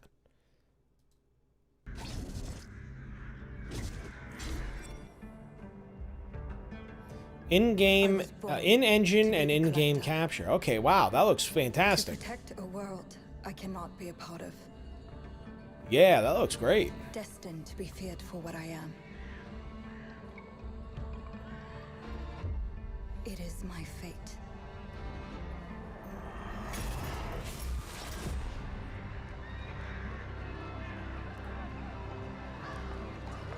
What is she, like, part of the Spanish Inquisition? Those granted the power to raise souls. Those corrupted by their gifts. tilting the ancient balance toward cataclysm. But at last, their debt is due.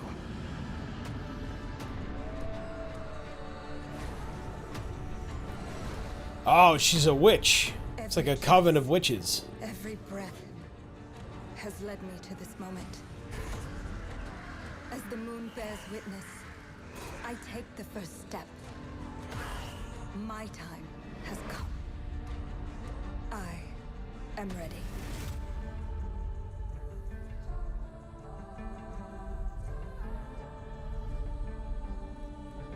Ah.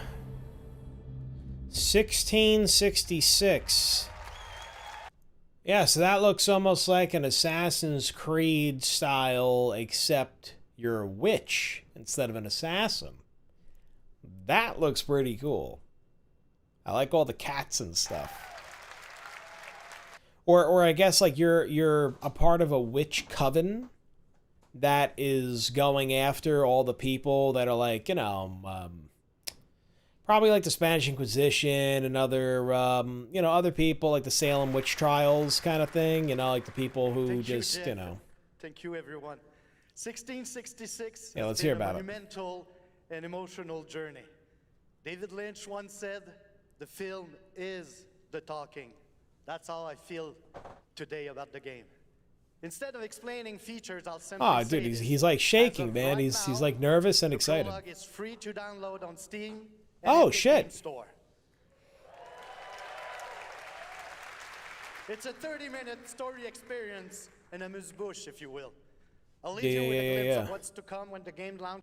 Well, I mean, if he was a part of Ubisoft, Ubisoft is mostly in France, but you know, I mean, obviously he might have moved from then.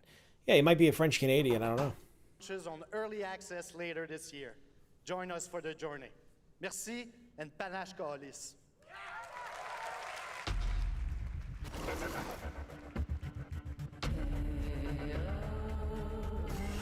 Oh, you can play as a cat.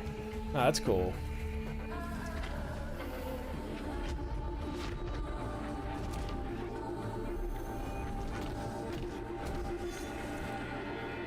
Oh, did he? That's funny. Speaking of French Canadians, the French Canadians, they make... Oh, well, yeah, I know there's a Ubisoft in Montreal, but, you know, I know that they were over in France, but, at least, like, the main office, but, a bunch of French Canadians make, Motion Builder. It's a motion capture software, and, like, the whole thing is, like, ass backwards. It's a pain in the ass, and typical French Canadian style.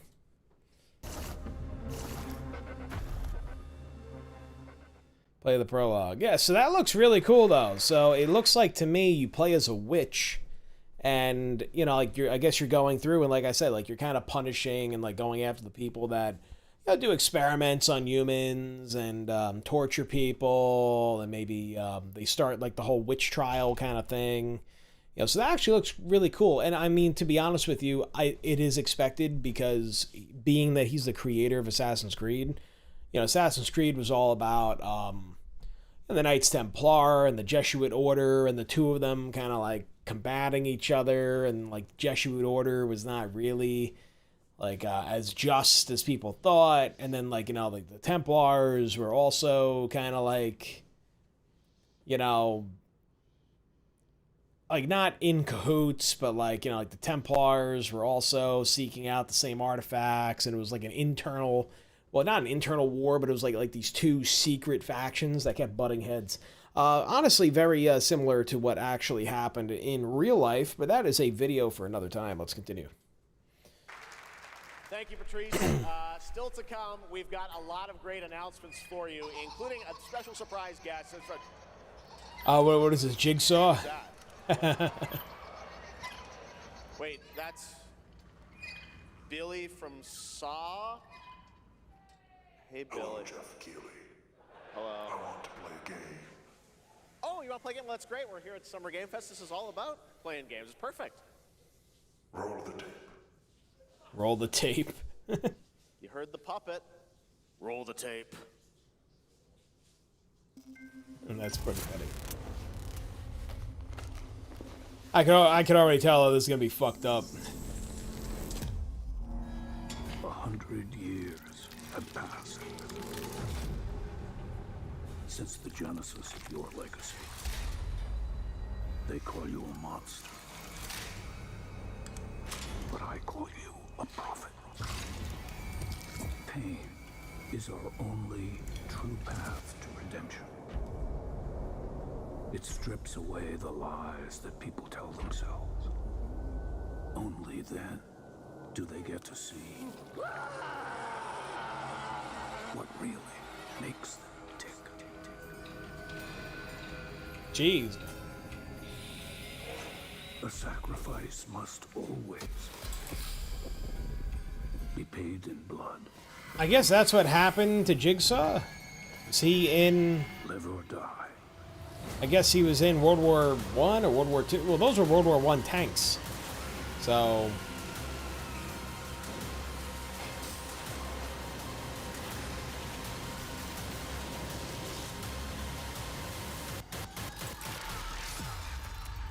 Ooh.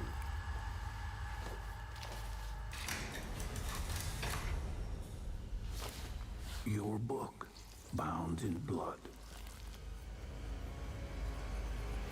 inspires those who are worthy.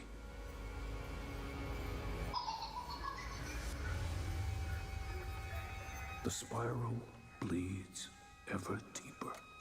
Yeah, I guess that's how Jigsaw kind of started. Oh, this is, here we go. Speaking of, Lords of the Fallen.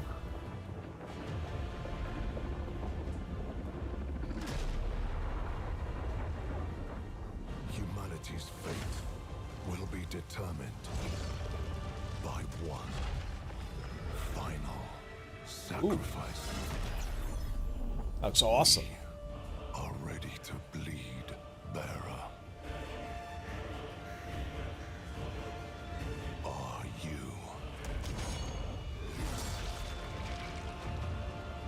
The veil between realms is unraveling. Oh, dude, that looks fucking sick. Life or death. You alone will decide. Lords of the Fallen 2. Wishlist now. You know, it's interesting for those of you guys who don't know this. I've said it a couple times. I actually worked on the original Lords of the Fallen 2 before it got canceled and then scrapped and then remade into Lords of the Fallen that you guys know, like the reboot, the reboot of it. So yeah, all right, let's keep it going. That's right, Lords of the Fallen 2 is also coming to Steam this fall. Next up is a brand new game from BitReactor, a studio formed by some of the most experienced developers in the tactics genre. This is Star Wars Zero Company. Okay, so this is actually one of the things that I really, really want to see, so... Intelligence was just briefed of Separatist fleet mass. Okay, hold on. I'm gonna back it up a couple clicks here. Here we go. Intelligence was just briefed of Separatist fleet massing in the Seralonis system. Then we need to make our move. You got someone?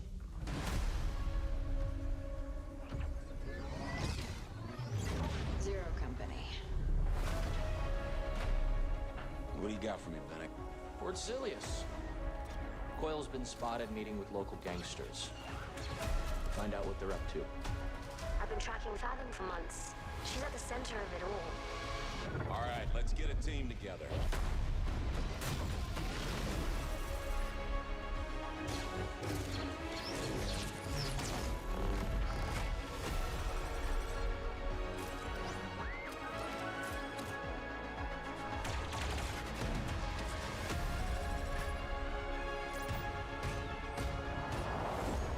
So I'm trying to like...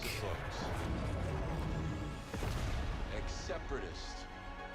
ex-noble, ex-cons, and we're better for it. We're almost there. So what is this? Job. That's what I'm trying to figure out.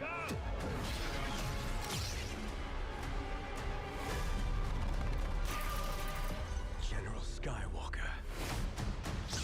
Oh shit, there he is.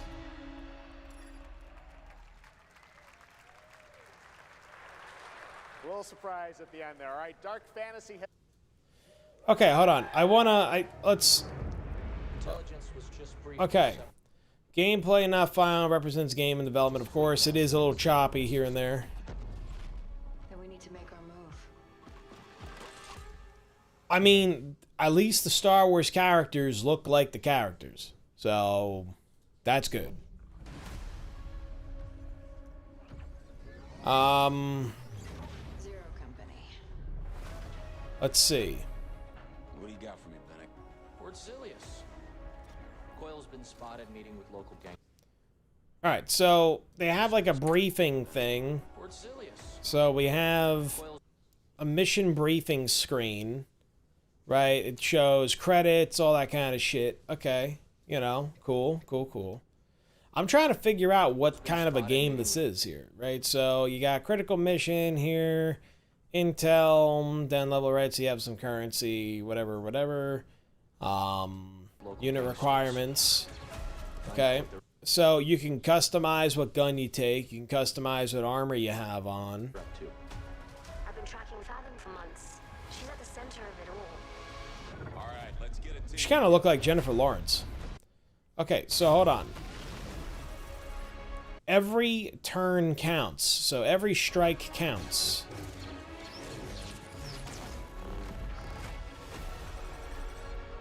Every move counts. So this kind of looks like it's a turn-based, like, you know, not, it's not like a turn-based RPG like Baldur's Gate 3, right? But this is a turn-based Star Wars game, right? So like, you know, here he is, right? You choose an attack. Yeah, so you choose, right, and then here's all the different targets, right? So fire, repeating blaster, confirmed. So he's selecting which target to shoot at, right? So he shoots, okay. Every choice counts. So meaning like every like person that you choose to be in your squad matters. So like you gotta like worry about squad composition. We work with all kinds of. Because everybody's gonna have different abilities, of course. Ex-noble, ex-cons, and we're Yeah. better for it. So it's kind of like everybody is kind of involved. And so you can kind of see here, right, he's going to launch off an AoE here. So he's surrounded by battle droids. Right, looks like a Mandalorian type dude. Yeah, he's a Mandalorian. Yep, there he is. Almost there. So he hits a button and he has a little EMP thing. So he's got a... Yep, so I guess you drop in, and then you kind of have to just do your thing. You gotta just kind of go through the level. General Skywalker. Of course, you got Anakin Skywalker, man. The man, the myth, the legend, the one. Anakin Skywalker. So that's cool.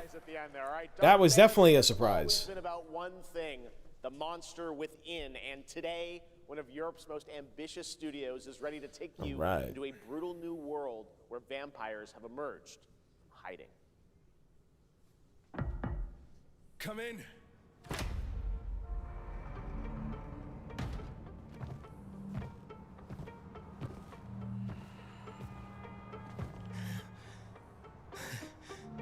Oh, shit! The box. Please.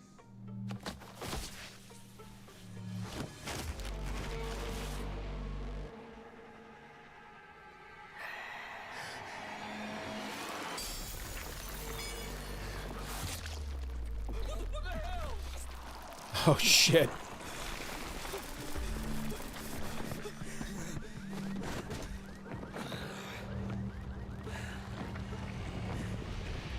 You don't give up easy, eh?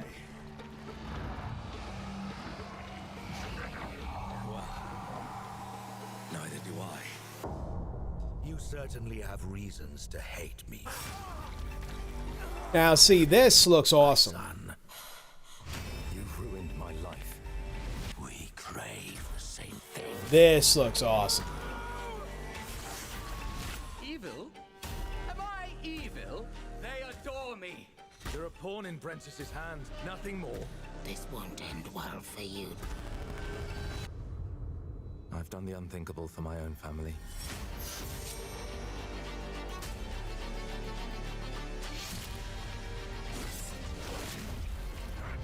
Determination is not enough to cheat your fate, Dawnwalker. How many innocents did you drain dry?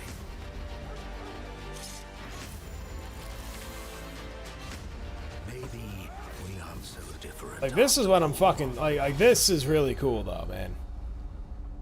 This shit looks awesome. So real quick, right? Let's lower this here. Let's go back. So again, I know this is cinematics, right? But I mean, it's impressive. Like the cinematics on a lot of these games have been very impressive.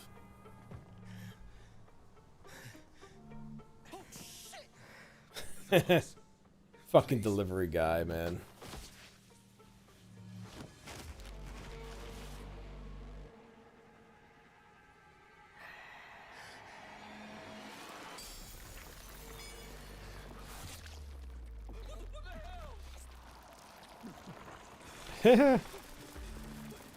Yeah, right? He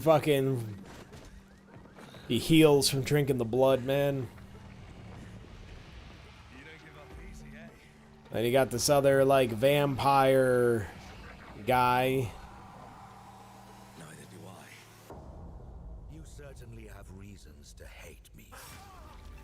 I mean, this looks like, this is kind of, I mean, it sort of looks like gameplay. Like, in-engine cutscene. Or in-engine gameplay, at least. Evil? Am I evil? They adore me. You're a pawn in Brentsus's hand, nothing more. This won't end well for you. I mean, it looks great. It looks great, man.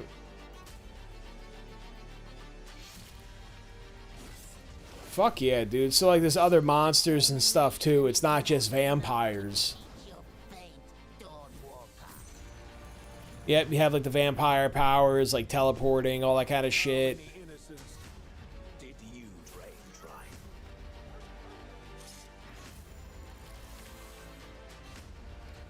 All monsters share the same blood. That's cool. The blood of Dawnwalker. Hey, listen, it looks cool to me. Hello everyone. My name is Konrad Tomaszkiewicz and I'm the game director of The Blood of Dawnwalker. What you just saw was an invitation to join us on an adventure. Adventure? Damn, bro. Try to say that guy's last name. Holy shit. Eras and cultures in our story-driven open-world dark fantasy saga. The first part, a CGI, oh, it's shows open where world. our saga leads to. A present-day adventure. The gameplay segment that followed is from our current game, and it's an origin story of Cohen. I hope you will have as much fun playing our game as we had making it. Thank you, and have a great rest of the show. Have a great rest of show. Thank you, my friend.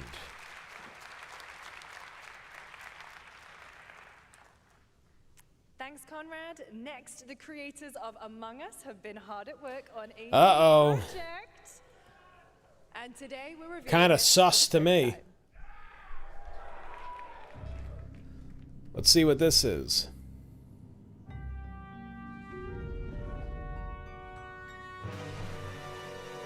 Dun dun. Oh God.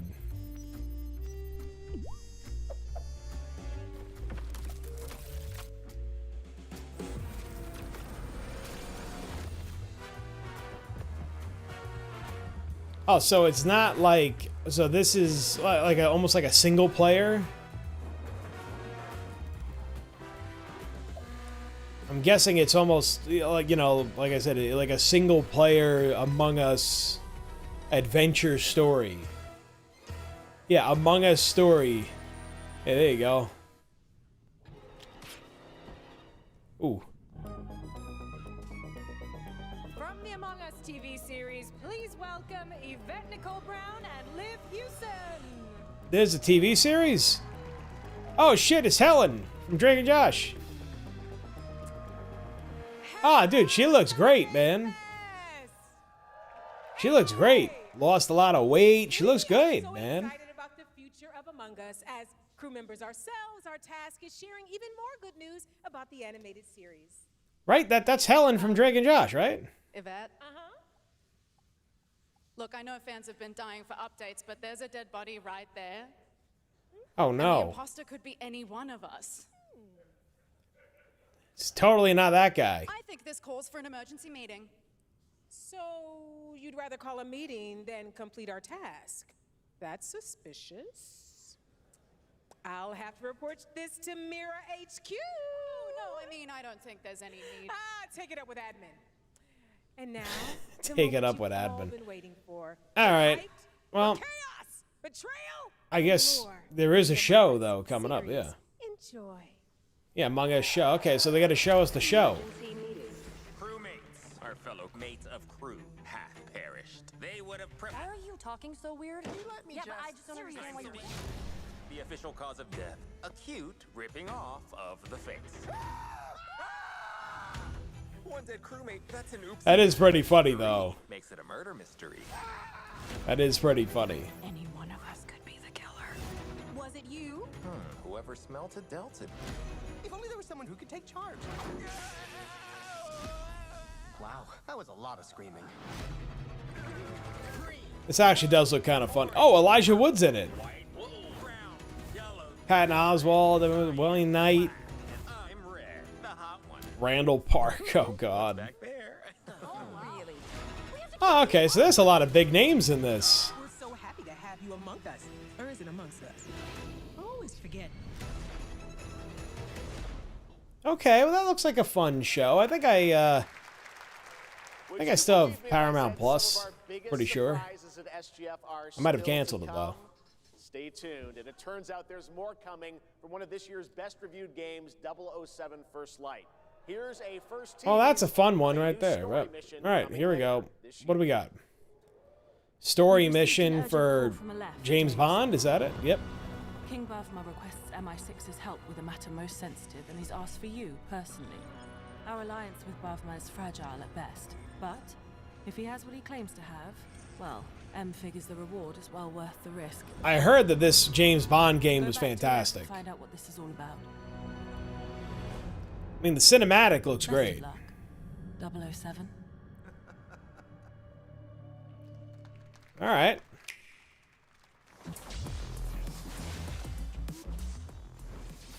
Let's see what do we got. Final. What is this, Final Fantasy?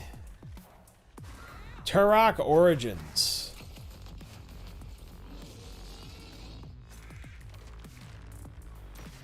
Armistice. Again, man, too bad Switch 2, like, they keep upping the price, man. Not that it matters, I guess, but, you know. Ooh, what is this? I know it's been difficult. All these years, the unbelievers mocked you for your faith. Tonight, we shall show everyone how wrong they were. Sleeper, awaken! The fuck is that? Oh, Gothic. Okay. Nah, dude, that's cool. You know what's interesting is that this Gothic, this Gothic creature here, this thing looks like the Slayer from fucking Baldur's Gate 3. Which is kind of interesting. Gothic. You know, there's a guy who I used to listen to, he made this like Dark Souls meditation music that I listen to. I'll fall asleep to it. And he does all Gothic music. Like he puts together like a Gothic music you know, like a soundtrack. So, yeah, I mean, like, you know, this is really cool then. You know what I mean? I'm sure a lot of people want to see this.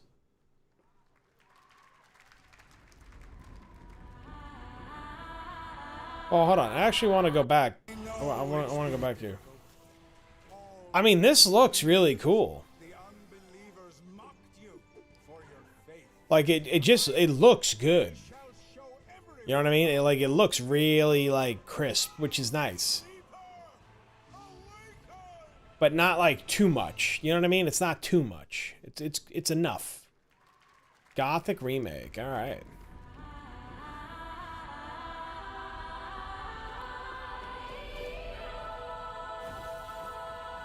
Ooh, that's cool.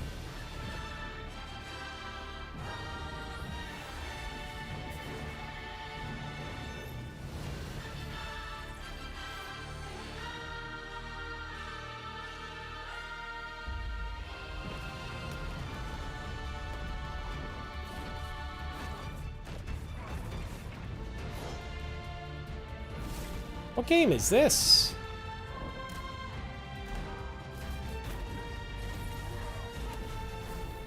Is this Stellar Blade?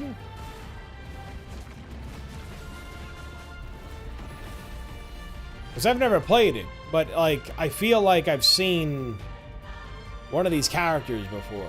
Unless I'm just tripping. I'm probably tripping.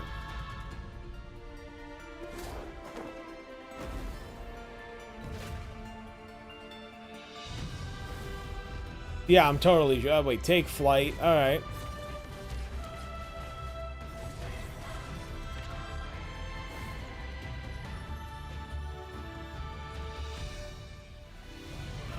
Atreya awaits.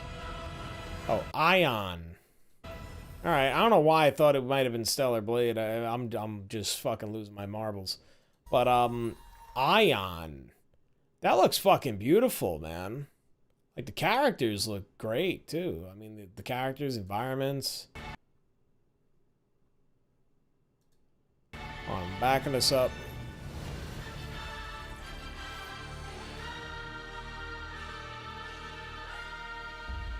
That looks cool, man. Like, these dudes look cool, these big guys. That's cool, like a big, like, owl, like, robot thing.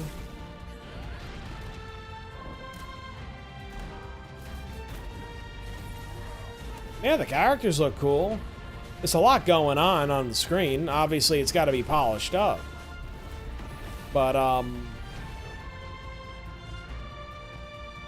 yeah, man. I'm digging it. I think it looks cool. Again, like these... I'm guessing that this is made by an Eastern developer because, again, the characters just look... they look like people. They look like humans. They don't look like weird androgynous creatures.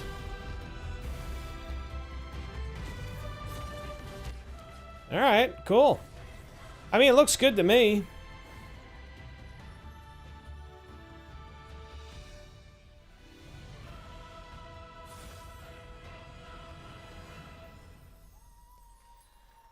Aion or Aion.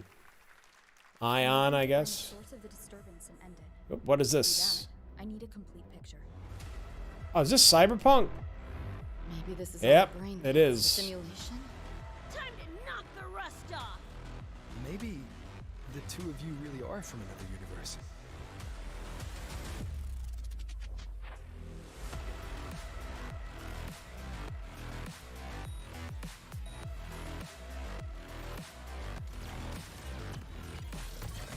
And the music hits, dude. I'll erase you at the finish line. Deleting your ass. Come on! Eat less, loser! I'm guessing this is Cyberpunk based on the anime. Discord is looking for us. Yeah, Cyberpunk Edge Runners. I heard it was really good. Oh, it's a Wuthering Waves Cyberpunk. I guess Wuthering Waves Cyberpunk like mashup kind of thing. That was a look at what's ahead for Wuthering Waves and its collab Yep. with Cyberpunk Edge Runners on June 8th. Now, if you want to track all the games shown today, head to player.gg/SGF to see the full lineup and wish list your favorites across all platforms.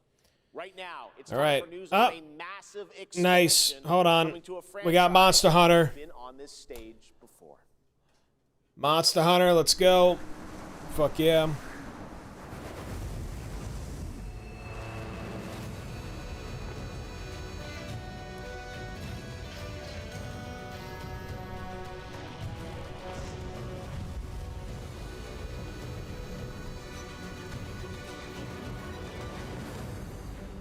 Wyveria negated the weight of buildings and mounted the sky. Ah. I can't stop wondering, how can all this exist up amongst the clouds?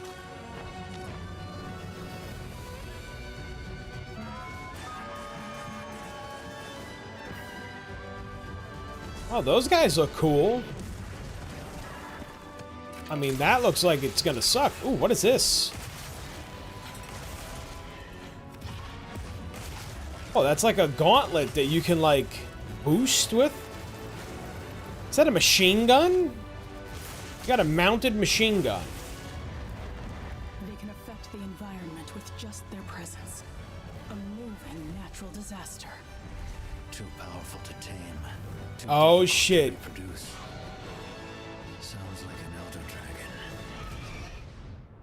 Kushala Daora is back, dude. Yeah, man. Monster Hunter Wilds Ascendance.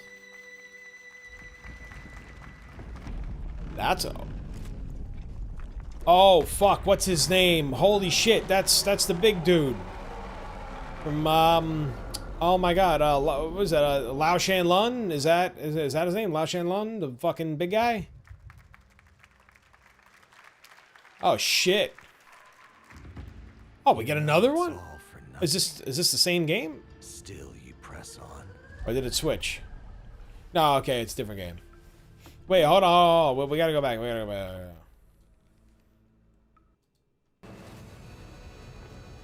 I want to rewatch this real fast. So this is cool. So now they're adding Elder Dragons. I mean, obviously Gogmazio. Well, Gogmazios is like an Elder Dragon, but like not really. I guess. I guess he kind of is. Right? So it's like... But now they're adding in the Elder Dragons in this expansion. So... Yeah, this is gonna be nuts. These guys are cool. I'm wondering if these are new monsters. But you know what, though? If they're doing that, like if these monsters are doing that, that means that Valstrax is gonna be back. Oh, and that's a Guardian Rathalos. Okay. But I'm wondering what's up with that. Like, look at this. Was that a light bow gun? Like, I'm trying to figure out what that is.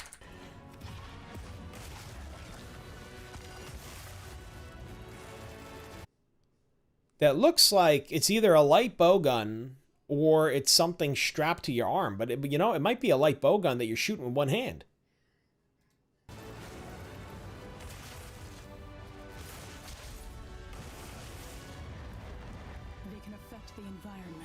Dude, that's awesome.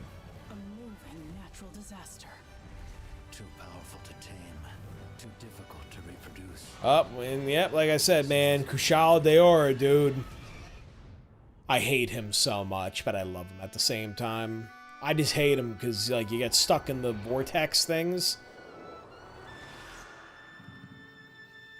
Alright, I'm probably going to do a separate video on Monster Hunter Wilds Ascendance and just kind of see, like, what information we know about it. But, yeah, the big guy, the big dude, hold on, I'm going to look it up because I don't want to get this wrong. Hold on, let's see, Monster Hunter Wilds. Is it Lao Shanlung?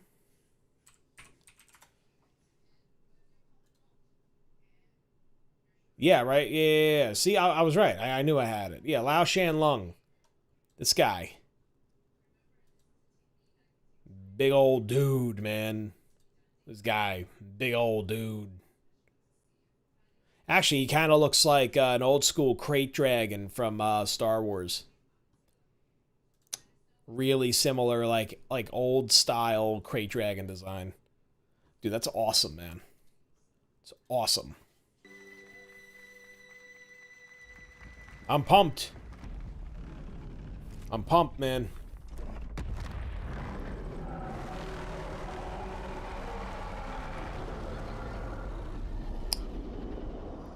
That's gonna be a crazy fight, man.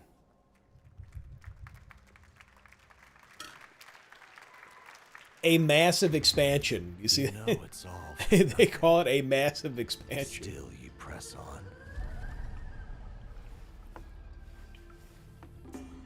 All right, what is this?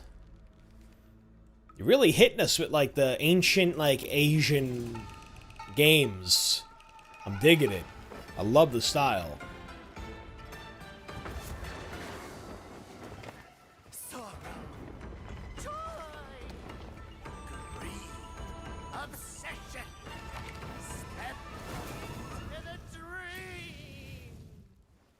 What the fuck is this?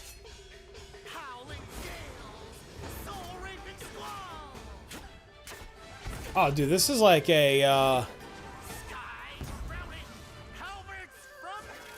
this is literally like a Dark Souls, Elden Ring.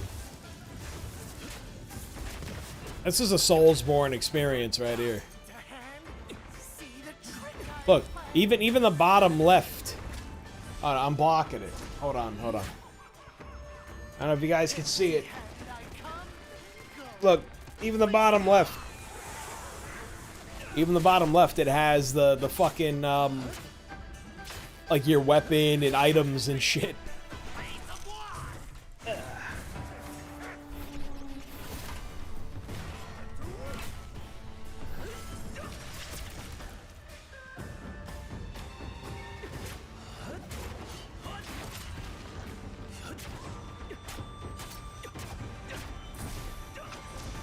Kong G, Master of Cantrip.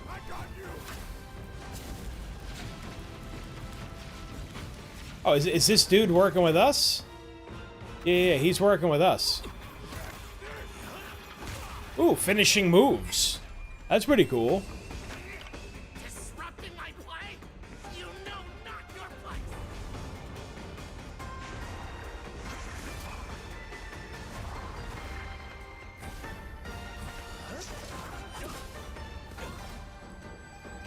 I mean, it's pretty cool.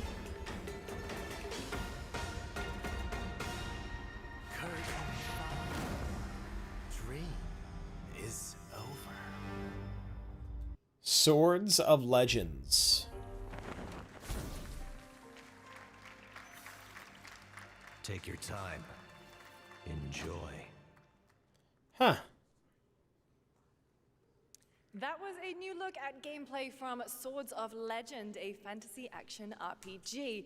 There you saw a boss fight against Kong Zi, with each move pulled from real centuries-old Chinese magic tradition.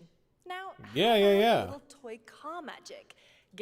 I really like this, like, Chinese history, like, mythology stuff. Like, I think it's really cool, and I feel like we don't get a lot of it here in the West, and so, and I've always been interested in it, you know what I mean? And also, too, I mean, the fact of, you know, having, like ancient Chinese architecture, same thing, ancient Japanese architecture, even ancient Korean architecture is just so cool.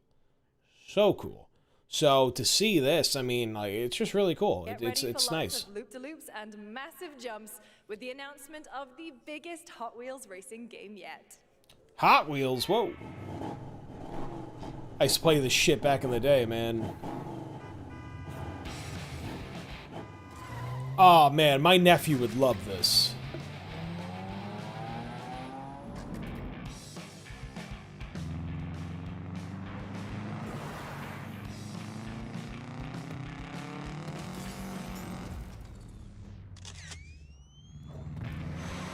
Oh, that's cool, man.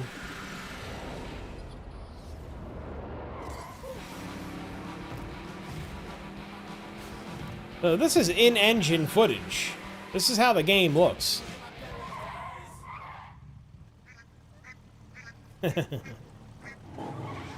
But see, though, guys, this is what I'm talking about, though, in terms of, like, you know, go for the simpler graphics. You know what I mean? That's kind of like what Nintendo did for Super Mario World. Well, no, I'm sorry, not Super Mario World. Super Mario, well, Mario Kart World. They kept the graphics simple, kind of like this, right? Kind of like this. And they just made it look really, really crisp and clean. And that's what I like. Like, it's very polished. It's a good look. It works, you know?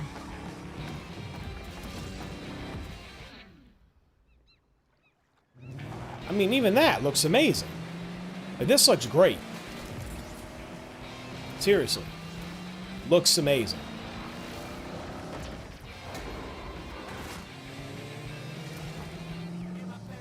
This is so cool. It's all of the Hot Wheels tracks that you can buy over the years.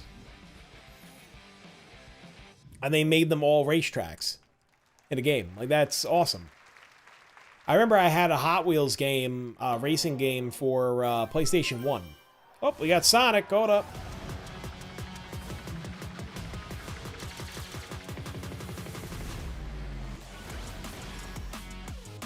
Sonic Racing with Ninja Turtles.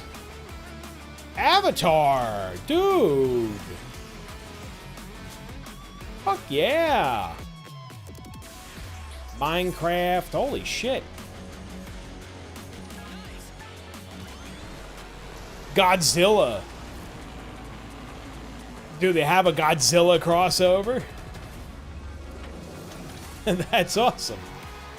Neon Genesis Evangelion.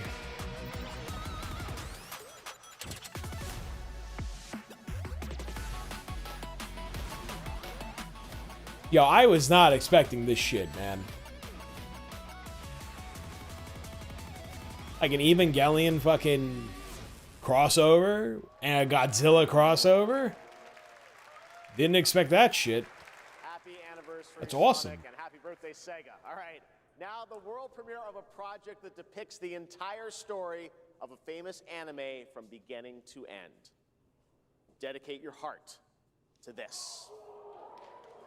Anime from beginning to end. Oh, shit.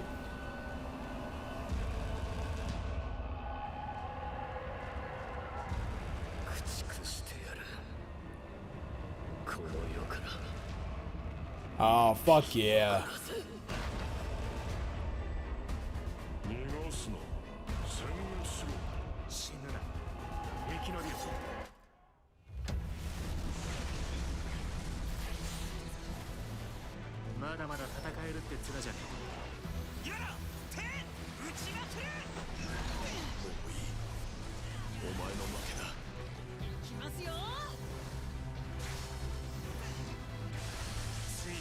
Dude, this is what I'm talking about, man.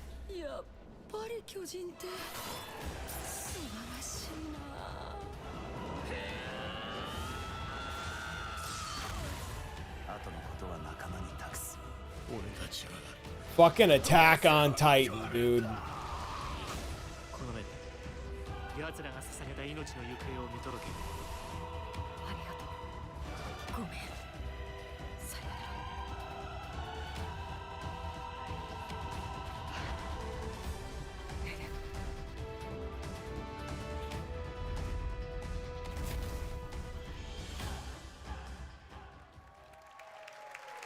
Now, from what I know, Attack on Titan, the games from my brother had one, and to be honest with you, it kind of sucked, you know, like the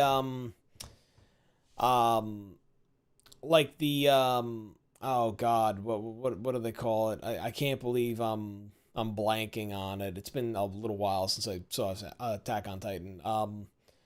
The maneuverable gear, right? Like the you know, all that kind of shit. You know, I know that it wasn't really working right in those previous games. AOT gear. I forget what the hell it's called. Yep, omnidirectional gear.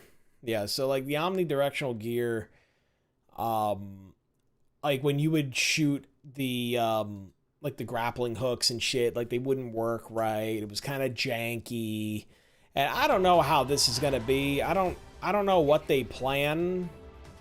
You know, like I'm sure they're gonna clean it up, but like they really need to, because it really wasn't that good.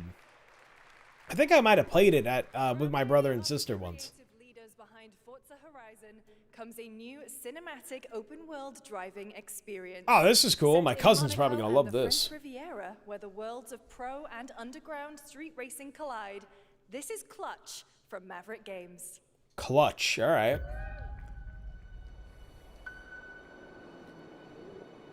I mean, already the graphics are fucking insane. Look at the water. The reflections. Oh. Wow, they really went into detail, man. We have 2 drivers dead. 3 more in intensive care. Holy shit. I'm done. Dude, this looks My friend said insane. you can help me. Some people are meant to be outlaws, Theo. Wow. Think about it. This is...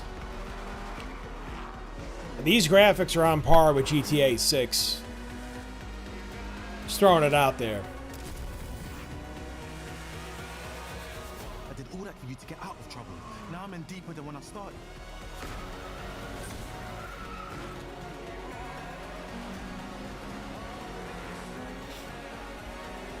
I can't be taking risks like this. I'm a lead driver in the R1K. I've tried to help you. I'm not going to jail for you. Wow.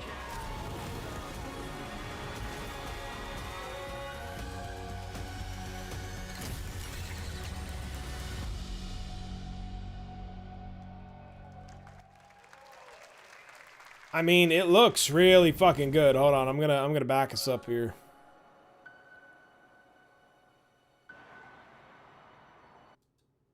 From many of the creative experience, street racing collide.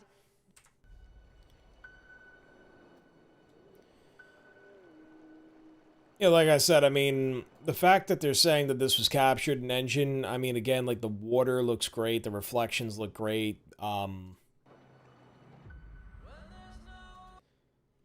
Like the lighting looks good here. This right here was key for me. Like seeing this reflection of the actual like cobblestone was really, really good. Same thing. And now car paint reflection is really difficult to do. And you have to really tune your materials right. And so they, so far from what I'm seeing, did a great job. I mean, even like, again, to model the dials, the little divots in the actual speedometer, you know, all the little toggle switches. Now, are you going to see that in game? Possibly. If they have a first-person mode inside the car, you better. And I'm sure they would. I'm sure that they do have that. But again, another big telling thing is the actual like cinematography that you use in a game, the shots you get, all that kind of stuff. Like I said, I mean, even again, right? Like looking at the skin, the glow, the oil on the skin, right? The pores, lips, you know, these are all things I look for. I also usually look for clipping. If there's clipping on the collar, like into like the neck of the character, you know, things like that. I would be very surprised if they did not use motion capture for, I mean, motion capture is pretty much used for every game in the industry. You know what I mean? And really every project in the industry, but like, you know, to get things like accurate eye movement, definitely facial capture was used. So I would love to see the behind the scenes of how they made this. Even if I don't play the game, I would want to watch the behind the scenes. I'm very impressed with even like the chain, like his chains and stuff. Very difficult to do. And a lot of these companies have been knocking it out of the park. They really have. They really have. And I'm also very impressed. I'm usually very impressed with the way that lighting looks on darker skinned characters, because it can also be really hard to capture, right? Like the ambient lights, you know, the pores. Look, you can even see a vein in his head here. Like right here where my mouse cursor is, you can see a vein popping out of his head. He's got like another vein right there. And again, on a lot of darker skinned characters, it's hard to see those things. Even on a light skinned character, it's hard. But on a dark skinned character on an indoor scene, very hard. And so the fact that they even have, excuse me, the fact that they even have this level of detail is insane. And especially too with his hair, you know, like that, very tight curls, kind of like the nappy kind of hair. It's very hard to get that. You know what I mean? It's very hard to get that and have it look good on screen. You know what I mean? Like in a cinematic, in a gameplay, like, you know what I mean? Like, because usually it looks like a blob. Like, it just looks like a blob on somebody's head. It doesn't look right. You know, so I do give them immense credit for getting that right. Even like her hair looks fantastic, right? Like, you know, like let's look again, right? So she's got like a little vein like right there showing. She kind of has like some weird pore stuff going on, which is like, you know, regular in human like anatomy. You know, your face is not symmetrical. You know what I mean? You even have like, she's got like a little like bloodshot eye looking, you know what I mean? Like she's been up or drinking, you know, like. Some people are meant to be outlaws, Theo. Like I said, good example of what I was talking about before, like his hair. Some people are meant to be outlaws. Oh, I was trying to pause it. His hair looks good. You know what I mean? Like his hair looks really good. Like I said, you can still kind of see those details in the vein and stuff. Just, you know, think about it. The things I notice. You know, this is what I'm looking at when I'm looking at this stuff.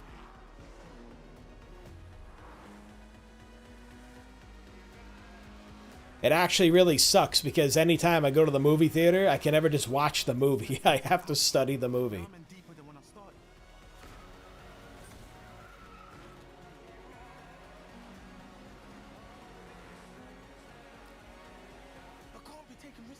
Yeah, I mean, oh man, like that shot where I paused it. Wait a minute. I didn't even mean to do that.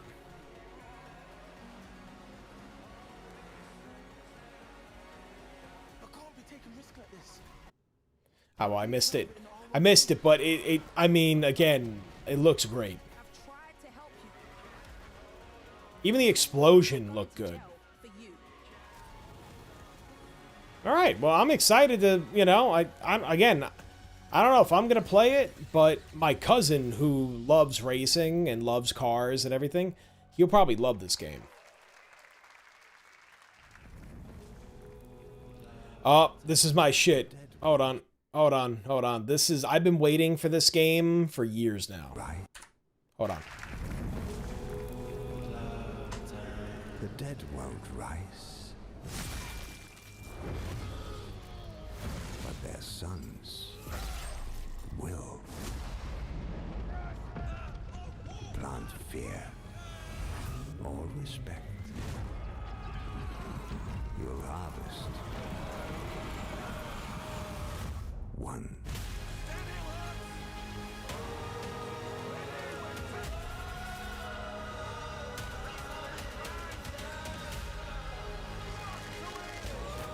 I am definitely gonna play this.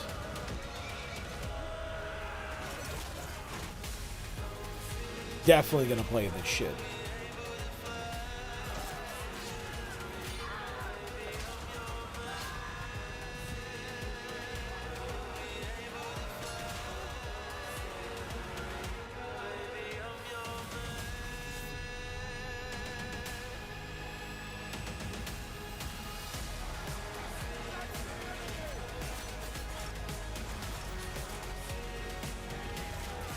Fuck yeah, dude.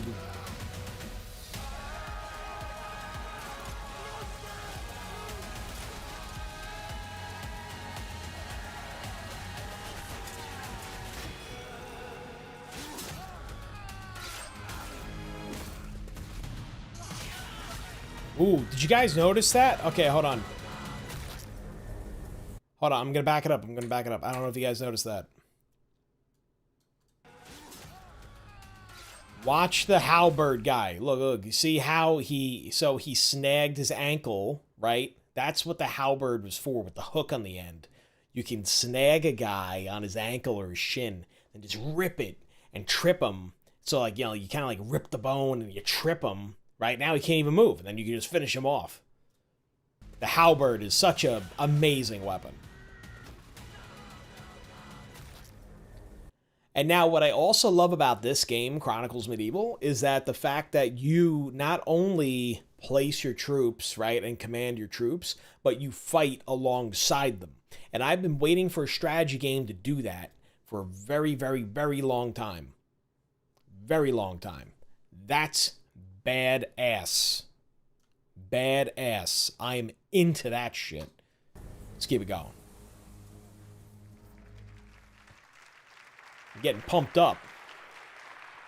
We have getting lots hyped. more Summer Game Fest ahead, and trust me, you definitely will want to stick around.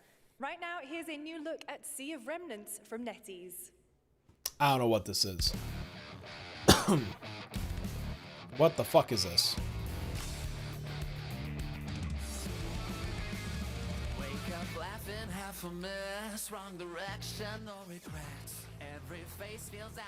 I mean, it looks cool. Just from a pure artistic standpoint, it looks awesome.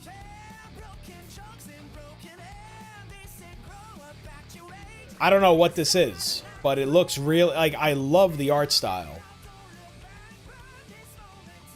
Oh, dude, that looks cool. Like, I love the art style.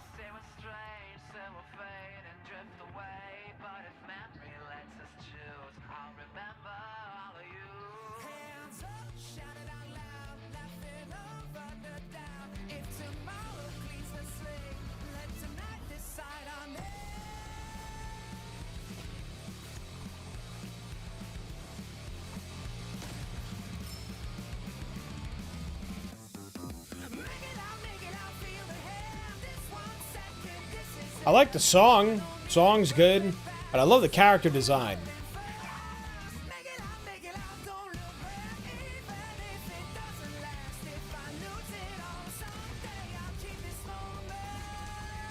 Maybe I will play this. Like, this looks really cool. I don't even know what this is. I guess it's a turn-based. I guess it's a turn-based RPG. Now, actually, something I just want to talk to you guys about too is that, you know, something I've talked about a lot before is your silhouette for your character, right? So a game like this is really good at making very unique and very recognizable silhouettes, and that's what makes the character design so strong. So, like, you know, it's not, you know what I mean? Like, it's expected that I would like the character designs because, simply put, they're very unique looking. And so, of course, I'm going to be interested in it. So, you know, that's just something that, you know, again, like, whenever I would teach my students, or even just like in production, you want to design characters that are recognizable even without seeing them, just seeing the silhouette. And that's what makes characters legendary, like Bowser or Link or Mario, you know what I mean? Like, those characters, like Master Chief, instantly recognizable, kind of, you know? What the hell is this?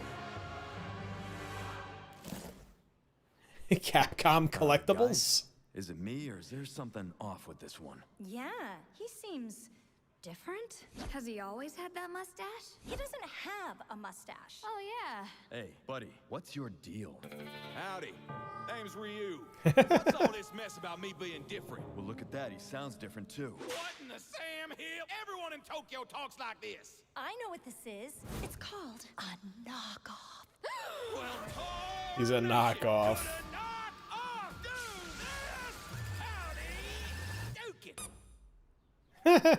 That's funny. Yikes. The Capcom Summer Game Sale is here. Take home genuine, bona fide, 100% off. Alright, guys. Well, hey, now's the time for Capcom games. No knockoffs. I mean, honestly, right? If you guys are interested in Monster Hunter Wilds, now is probably a really good time to grab it, especially before the DLC comes out. Because you're going to need the base game anyway, and I would recommend if you are going to play Monster Hunter Wilds, you definitely pick it up now so you could start grinding and stuff and get ready for the expansion. I got to hop back on myself. That's actually really funny. Representing the elite ranks of the Ark Society. Oh, what is this? Street Fighter? Oh, no, that's Hitman.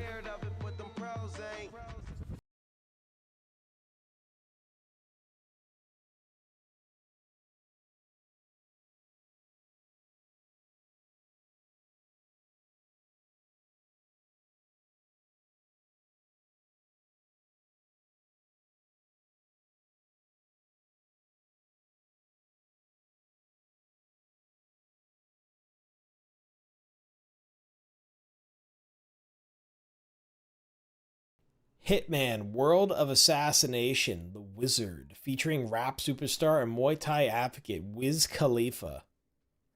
What the fuck? Like, what?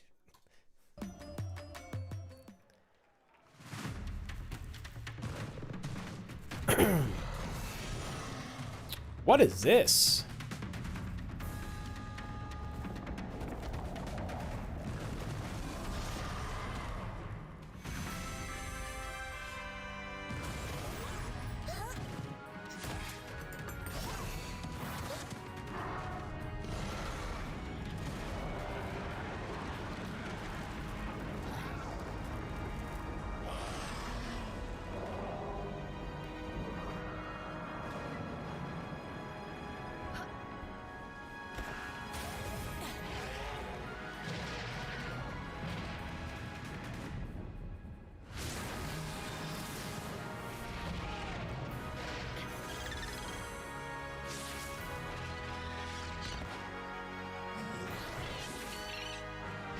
This looks like a fucking Pokemon knockoff.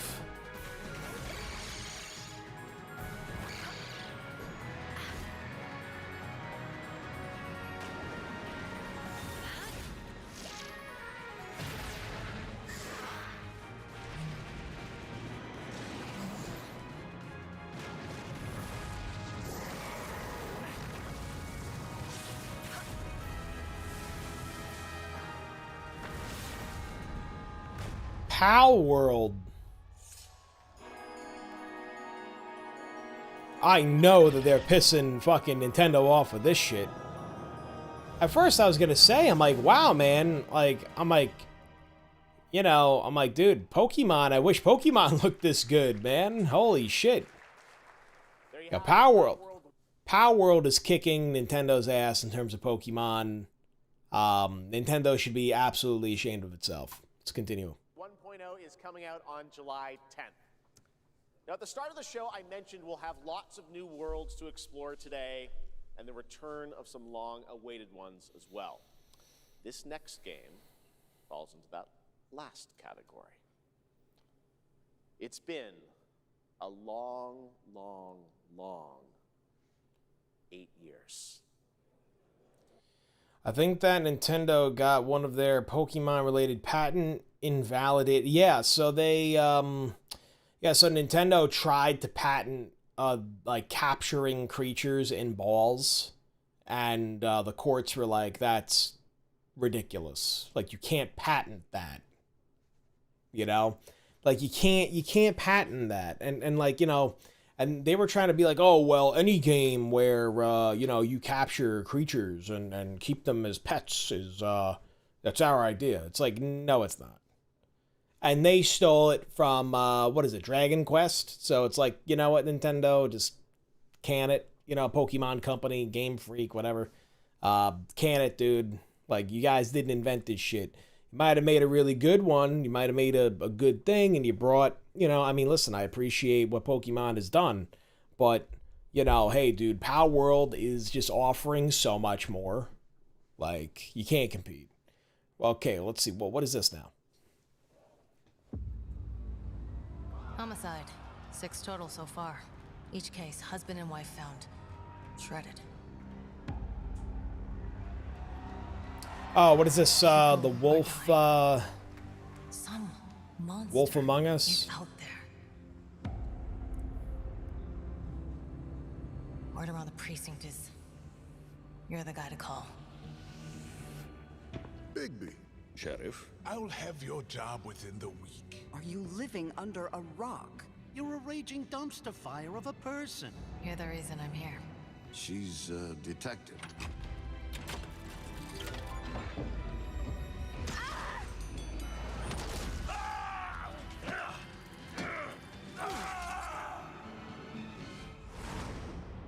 Ready to get to work? The Wolf Among Us 2. I never played the first one. You know what I mean? Never played the first one. I'm not really into those games, to be completely honest. Don't look human. These lips are sealed, but I'm not helpless. See around. I was wondering when you'd turn up. Yeah, never been the biggest fan of these, like, Telltale games. I know that they're good, and I, again, right, talking about art style, I appreciate the art style. Like, it looks nice, like, I like it, it's good. You know what I mean? But, you know. That's right, Bigby is finally back. And as we wait for his new adventure in 2027, check out The Wolf Among Us Remastered this holiday. Now, this next game comes from an acclaimed studio that is deep into development on its next project. Okay.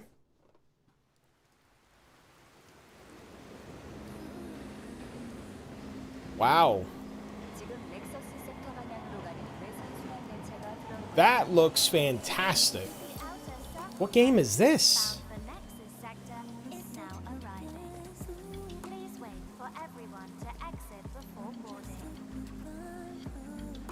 This looks excellent.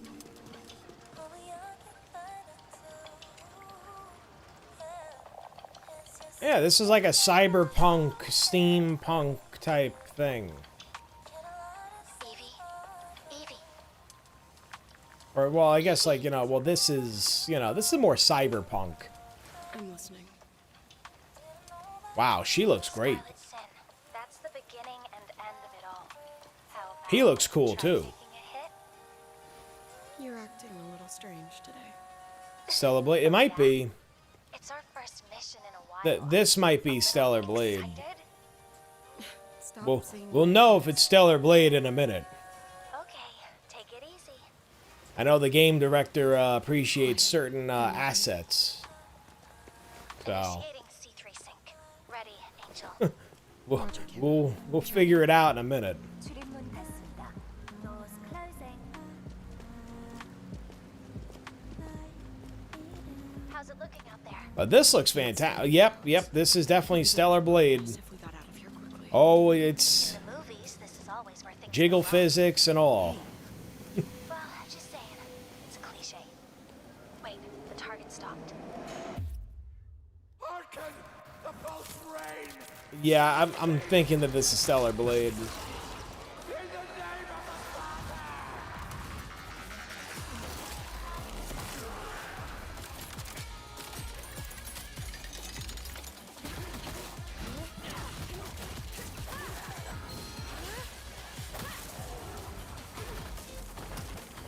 I mean, this looks incredible. Absolutely incredible. Yeah, Stellar Monk.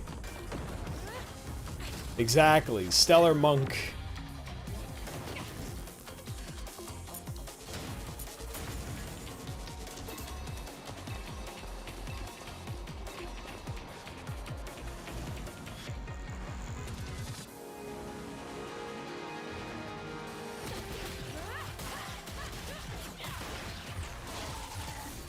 This looks fantastic.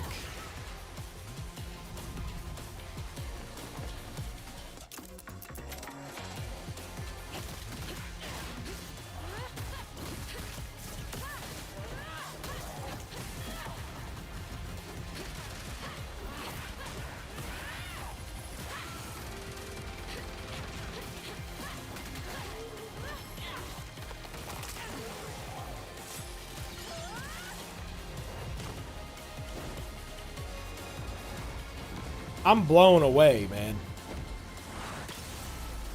I'm absolutely blown away. Stellar Blade, Blood Rain. See, here's how I knew that it was Stellar Blade. It's very simple. Stop saying weird.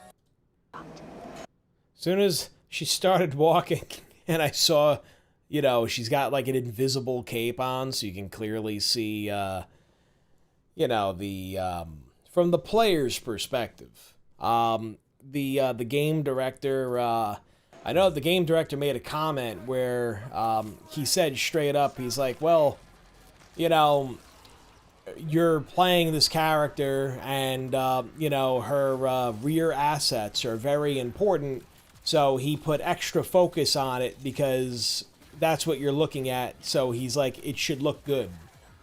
And I said, you know what, that's a based opinion.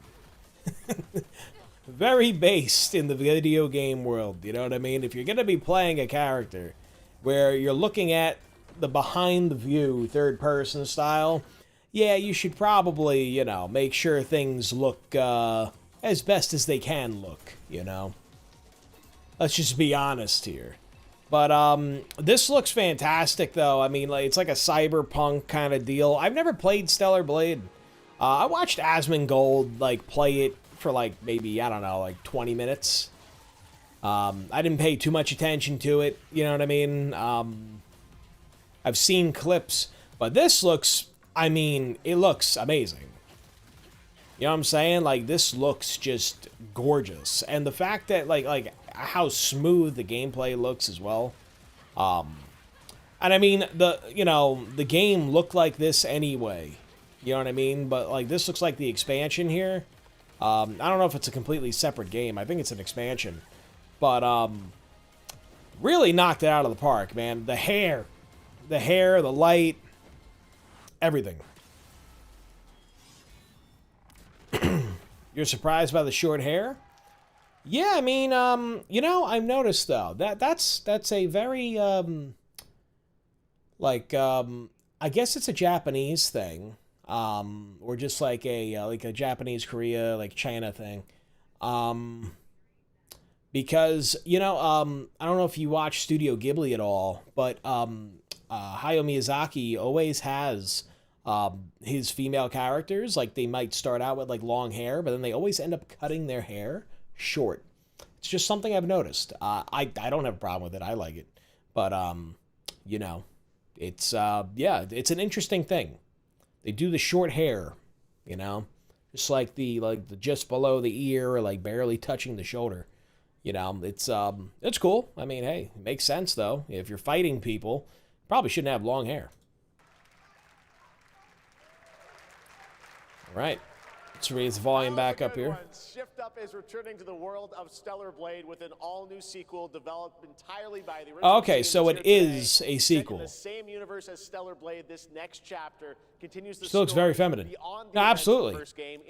That's something that the Eastern game developers have nailed, is the fact that their characters are, like, if it is a female character, they are feminine. They don't look like some weird amalgamation of, like, you know, like androgynous kind of character.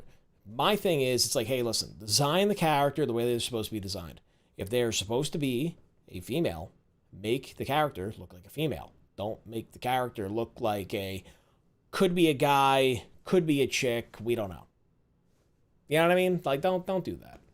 It just doesn't, or like, you know, same thing with the guys. It's like the whole, like, femboy thing with some of the male characters. It's like, you know what? Just, can we just, like, you know, are you a guy? Or, like, which way you going with this? You know, that's kind of the way I see it. A new protagonist who you saw there, Evie. It's early in development. And yeah, new protagonist. Okay, cool. All right, we're almost done, but not quite. It's been almost exactly 3 years since Street Fighter 6 was released in June 2023. What's ahead? Really? It's been that long? This is Street Fighter 6, Year 4.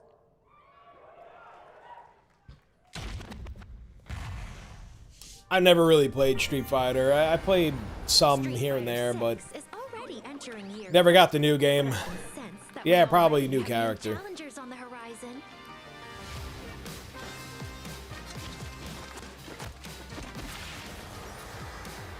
Yasmin.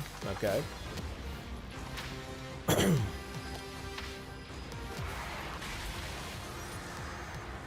Arjun. I don't really know any of these people, so I have no idea if they were in older games or anything like that.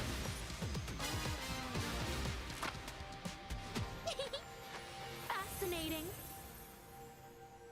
Fascinating, sure thing.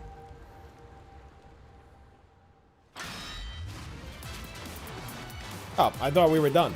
Oh, it's Tifa.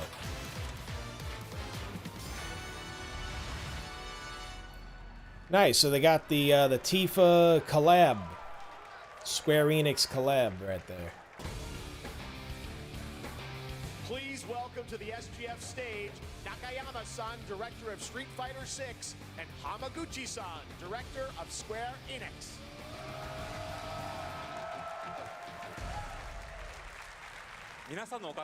Yo, Square Enix is great company, man. Square Enix makes some good Street Fighter shit. 6 has reached its 3rd anniversary, and today we're announcing the special collaboration with Final Fantasy. I like this style of art. It's very cool. I like it. Alright. I don't really care about what they're saying about the game here, so I'm just gonna skip it. It's also getting late, so I wanna speed up a little. Get ready for the final battle. Long ago, a shadow fell upon What is our this? planet. This looks cool. Guided by calamity, one man sought dominion through reunion.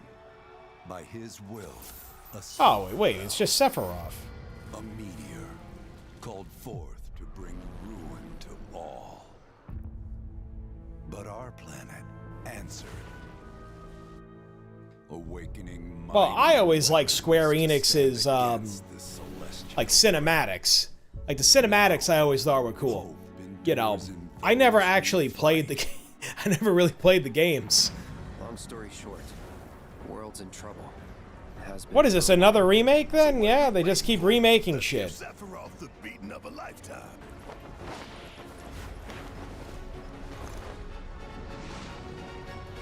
I have nothing but hatred towards Square Enix and destroying my best childhood franchises remake by remake. God.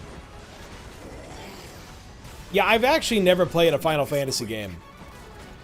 Good night. Never played a Final Fantasy game. I've kind of told the story before, but like, you know, when I was a kid and I heard the name Final Fantasy, like, I don't know, like something about the name of it didn't really sit well with me, but I also wasn't, I mean, I played PlayStation, but I wasn't like a PlayStation, you know, guy. And also, none of my friends played Final Fantasy. You know what I mean? I didn't really have anybody who played it, so I never got into it. Let us put your faith to the test. I'm sure I'd love the games, but, you know.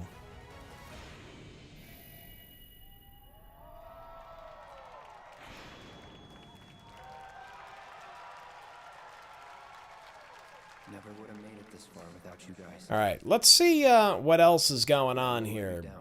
Because this guy, like I said, he put a nice comment in here with everything. Where are we? We are at Final Fantasy VII Revelation. What else we got?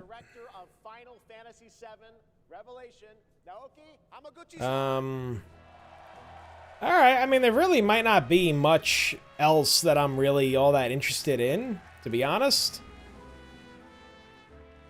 But, I'm back. That's funny. But, I'll entertain this here.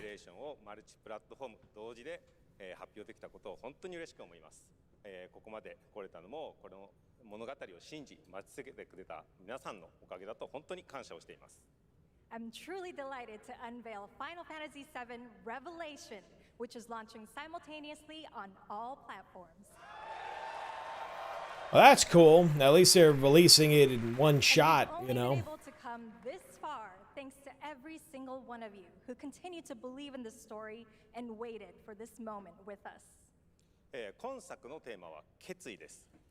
know what, though? To me, though, I almost feel like this guy, right? If this is the guy that created Final Fantasy, I almost feel like he's like George Lucas in a way, where George Lucas used to get annoyed because like he was doing Star Wars, but he's like, the images that I have in my head, I can't get it out, you know? And so I just kind of wonder if maybe he feels that way, where he's like, well, you know what? I kind of want to revitalize these games, or like remake the games and make them look nice, you know, like remaster them, so, you know, like in the way that I want.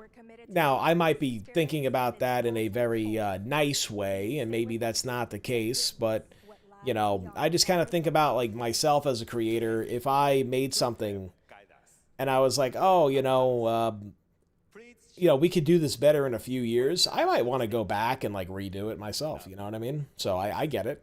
I understand. Man, Matt Mercer? The fuck is he doing here?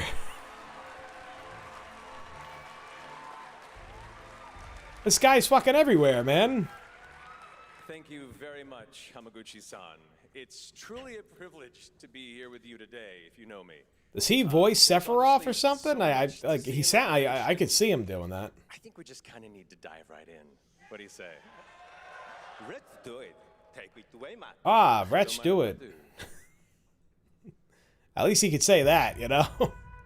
As we reunite with our heroes, the meteor looms in the skies above, a constant reminder of your mission and the grave threats you'll confront as you embark upon your journey. Is he just like the announcer guy? Like, is he like the narrator, or does he play somebody's voice? Your very own airship and the pride of the Shinra fleet. You'll take to the skies and witness our most expansive open world yet. From the outskirts of Midgard to the sun-drenched Medial archipelago to the warrior nation of Wutai. Simply pick a direction and set sail. But how can you be expected to protect the whole world at once? Oh, okay. Cover ground fast. I am not jumping. No way, no how. So Matt Mercer voices Vincent Valentine. You'll be floating through the air like a feather. At any moment in the open world. Okay, well, at least he actually voices, you know, like a main character, I guess. With the wind rushing past, you'll descend seamlessly from the sky above to the ground below. Where will the winds guide you first? That freedom is in your hands. I mean, it looks nice. It looks good. You know, the chocobos. I always like the chocobos. Starts with your trusted allies. At long last, with the world teetering on a blade's edge, everyone assembles at Cloud's side, forming an epic ensemble. Yo, isn't Tifa cold? And like this chick too, man. Like, you know what I mean? They're never wearing any clothes. But a good unit needs more than friendship to save the day. They're always wearing the bare minimum. It's like, aren't you guys cold? The hybrid battle system, established in Remake and refined in Rebirth, is perfected in Revelation, putting even more power in your hands. In fluid, real-time action, seamlessly switch between party members to even the odds. Then, when the fight calls for strategy, that's kind of cool. Tactical mode to unleash a suite of powerful new spells and abilities. Activate devastating synergies with your companions. And of course, call on mighty summoned entities that can turn the tide of battle. Huh. See, like, this is... I know nothing about this. Like, that looks really cool, actually. I gotta say, like, it actually looks cool. I know nothing about Final Fantasy. I just, you know... I know some of the characters, and I know some of the music, and that's really it. Inducing fights ahead in Revelation. I'm so excited to see all of your reactions. It's gonna be amazing. I'm guessing you have a favorite character to play in battles? I might be a little biased, but since you brought it up, let's have a look at our newest coffin-dwelling companion, Vincent Valentine.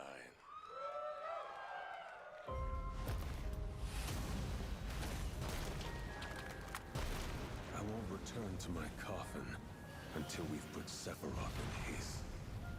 Vincent is a deft gunslinger, capable of delivering precise, high-yield shots. But there's more to this secretive former Turk than meets the eye. The result of experimentation at the hands of Shinra. Vincent can transform into the Galleon beast at the press of a button, gaining tremendous power while transformed. And when combined with the skills of a certain ace pilot, their high-impact synergies disrupt the fight with ferocious results. The Leaping Lancer, the Dashing Dragoon, the one and only Sid Highwind. Sid Highwind, the cantankerous pilot extraordinaire, Cool. joins the party and their mission to defeat Sephiroth. Sid's command of his lance allows him to rapidly close the distance for powerful strikes, or engage in sweeping area of Like I said, I've never played Final Fantasy, so fully control the battlefield. yeah, it's pretty cool. Only gets you so far. To further augment your combat capabilities, try this on for size. Function Integrated Tactical Suitwear, or the FIT system for short, allows you to further customize your playstyle. Oh, that's cool. Uniforms imbued with That's unique cool. movesets. Alongside your equipment and materia, FITS gives you an extra edge in battle. And to face what's coming, you'll need all the strength you can muster. Sensing its fate hanging in the balance, the planet Damn, bro. itself Look at that unleashes fucking its big last guy, line man. of Holy defense. shit. The weapons, ancient beasts that are larger than life and capable of untold destruction. Will you be enough to stop them before it's too late? As the world is torn apart, you and your friends must unite. In Revelation, we come to the thrilling conclusion of the Final Fantasy VII. I mean, it definitely looks pretty fucking cool to me, man. Take up your Buster Sword. Equip your Like I said, I've never played the game, but it looks awesome. one last time. These skies belong to me. Hope you're ready.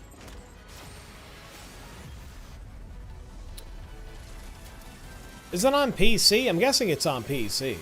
Well, yeah, he said everything. He said it's releasing on everything, so I'm pretty sure it is on PC. So that's cool. Well, Matt Mercer's a cool guy. He's nice. I'm not the biggest fan of him as a voice actor and everything, but I definitely think that certain characters he really nails. Like I didn't like him as Captain Levi, but I only watch Attack on Titan though in Japanese and I read the subtitles. I think it hits just way better. Unfinished. Is that right? Hates to leave a story unfinished. You better take a look. All right, what do we got? Man, that's a big gun. Get the cannon back online now.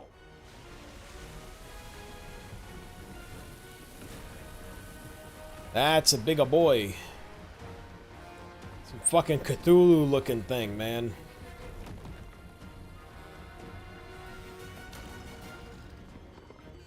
Actually, he looks more like that monster from, what you call it?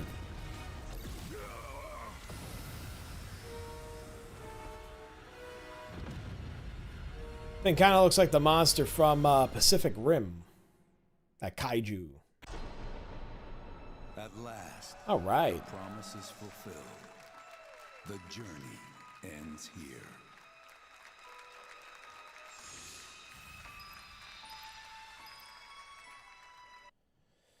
Yeah, right. So we have episode 1, right? Episode 2, and then episode 3. Nice, man. I mean, again, for those of you guys who like Final Fantasy, if you're excited, great. For those of you guys who like Final Fantasy and don't like what they did with the remakes, well, at least you only have one more, right? Until they remake Final Fantasy VIII, which I'm pretty sure there is an 8. Oh, darn, aren't they up to like 16? Some shit like that. All right. There you have it. Final Fantasy VII Revelation coming to all platforms next spring, which is appropriate for today because SGF is really a celebration of games across all platforms. Thank you to Hamaguchi-san, Kiru-san, and the team at Square for that very special announcement. And thanks to Lucy for a great job coaching. Didn't she do great? All right, my man, take care. I will see you when I see you. We got to do Sony State of Play next and Xbox Showcase, so we have plenty of other things to do.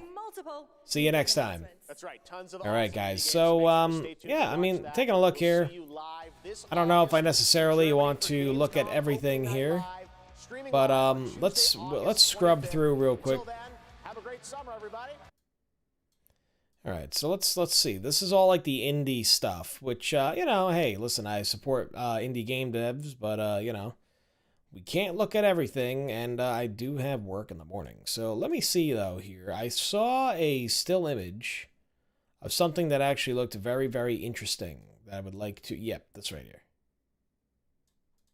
Hit Nidhogg, which is a fencing tug-of-war game with flying worms that eat you at the end.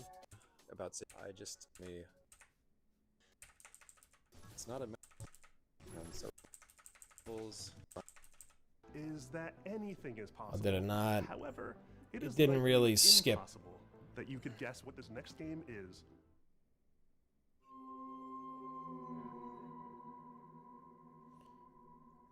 Oh yeah, here we go.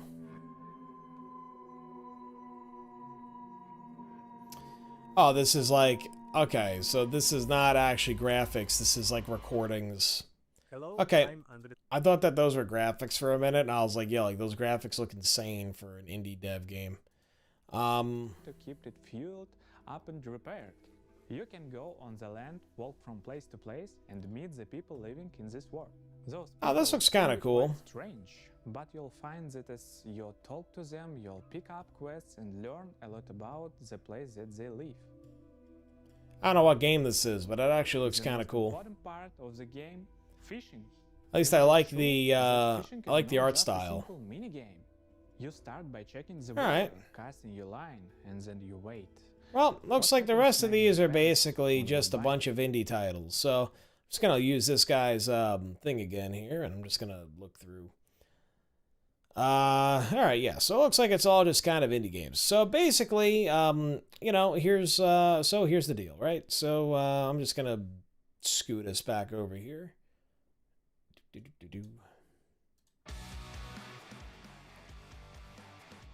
All right, guys. So in any case, which were my favorite games? So to be completely honest with you, I do have a few that I'm very, very excited for. Like I said, I am really excited for, well, we'll just go down the list. Resident Evil Veronica looks really cool. Might get me back into Resident Evil, but I'm not sure. Alien Isolation 2, very excited to see. Again, I never played the first one, but I am a massive Alien fan, so I will probably have to get in on that. Mortal Shell 2 looks fucking cool. So definitely into that. TMNT looks cool. I don't know if I'm going to play it, but I do appreciate the Ninja Turtles when they show up. Gundam looks pretty cool. At least the cinematics look cooler. You know, like that's the one thing that's kind of a shame, is that the cinematics look cooler than the actual gameplay. You know what I mean? Like the actual gameplay is a little, it's a little you know? Like looking at it here, it's a little blah. You know, it's a little blah. But what are you gonna do? You know what I mean? I mean, like, listen, it looks cool enough, I guess, but like I said, it looks almost like they're using the RE engine or something like that. It's very similar to what I've seen from Monster Hunter, just on like a different kind of scale. So, you know, it looks cool, could be good, could not be good, is what it is. Let's see what else. Star Wars Galactic Racers, super, super pumped. That's going to be awesome. Guild Wars 3, I want to see what they have in mind for it, because they say that they're going to change MMOs, so we will have to see. But MMOs I'm probably going to stay far away from for obvious reasons.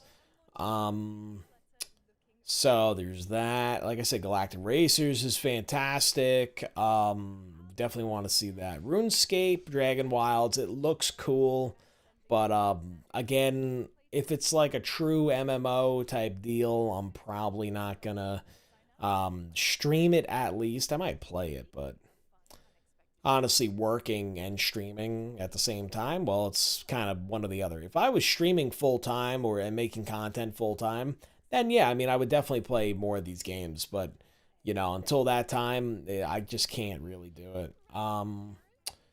Let's see.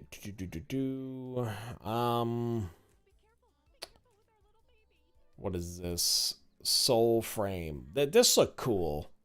The Soul Frame game. This looked pretty awesome. This looked really interesting. So I'm definitely into that. What else?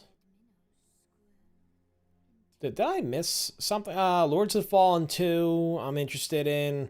1666 Amsterdam looks awesome. That's that vampire. No, not vampire. That's that witch Assassin's Creed style game, which is cool. Yep, Soul Frame looks awesome. Not really into Saw. I just didn't. Even like the gameplay for Saw, I didn't really understand. Star Wars Zero Company, like I said, it looks like a turn-based game. So that I'm really interested in, you know, as a turn-based RPG kind of thing. So that's really cool. I'm definitely going to play that. Blood of the Dawnwalker looks cool. It might be a little long, but, you know, it definitely looks like a cool concept. I might want to look into that. The Gothic remake looks interesting. That's going to be on there too. Turok Origins. Oh, I kind of missed that. Yeah, because it was on Switch. I fucking love Turok, dude. It was so cool. But they haven't really had a good one in a while. Aion looks cool. Whatever this is. This Aion game. Yeah, this guy. Or this thing. That looks like a cool game. Of course, Monster Hunter is going to be huge for us. Definitely that. But really, though, Chronicles Medieval is going to be the thing. This is what I'm really down for this. Like, I'll probably, if I had to choose two, I would probably play Chronicles Medieval, and I would play Star Wars Zero Company. If I had to pick two. But yeah, I mean, that's really it, though. I think that this was a pretty good, it was a pretty good Summer Game Fest. We're gonna have to, like I said, I'm gonna have to check out the Sony State of Play, which I hear great things, and some not so great things. But I heard that Xbox completely blew everything out of the water with the showcase. So I'm gonna have to check out that Xbox showcase. But in any case, though, guys, I think that we're gonna probably call it here.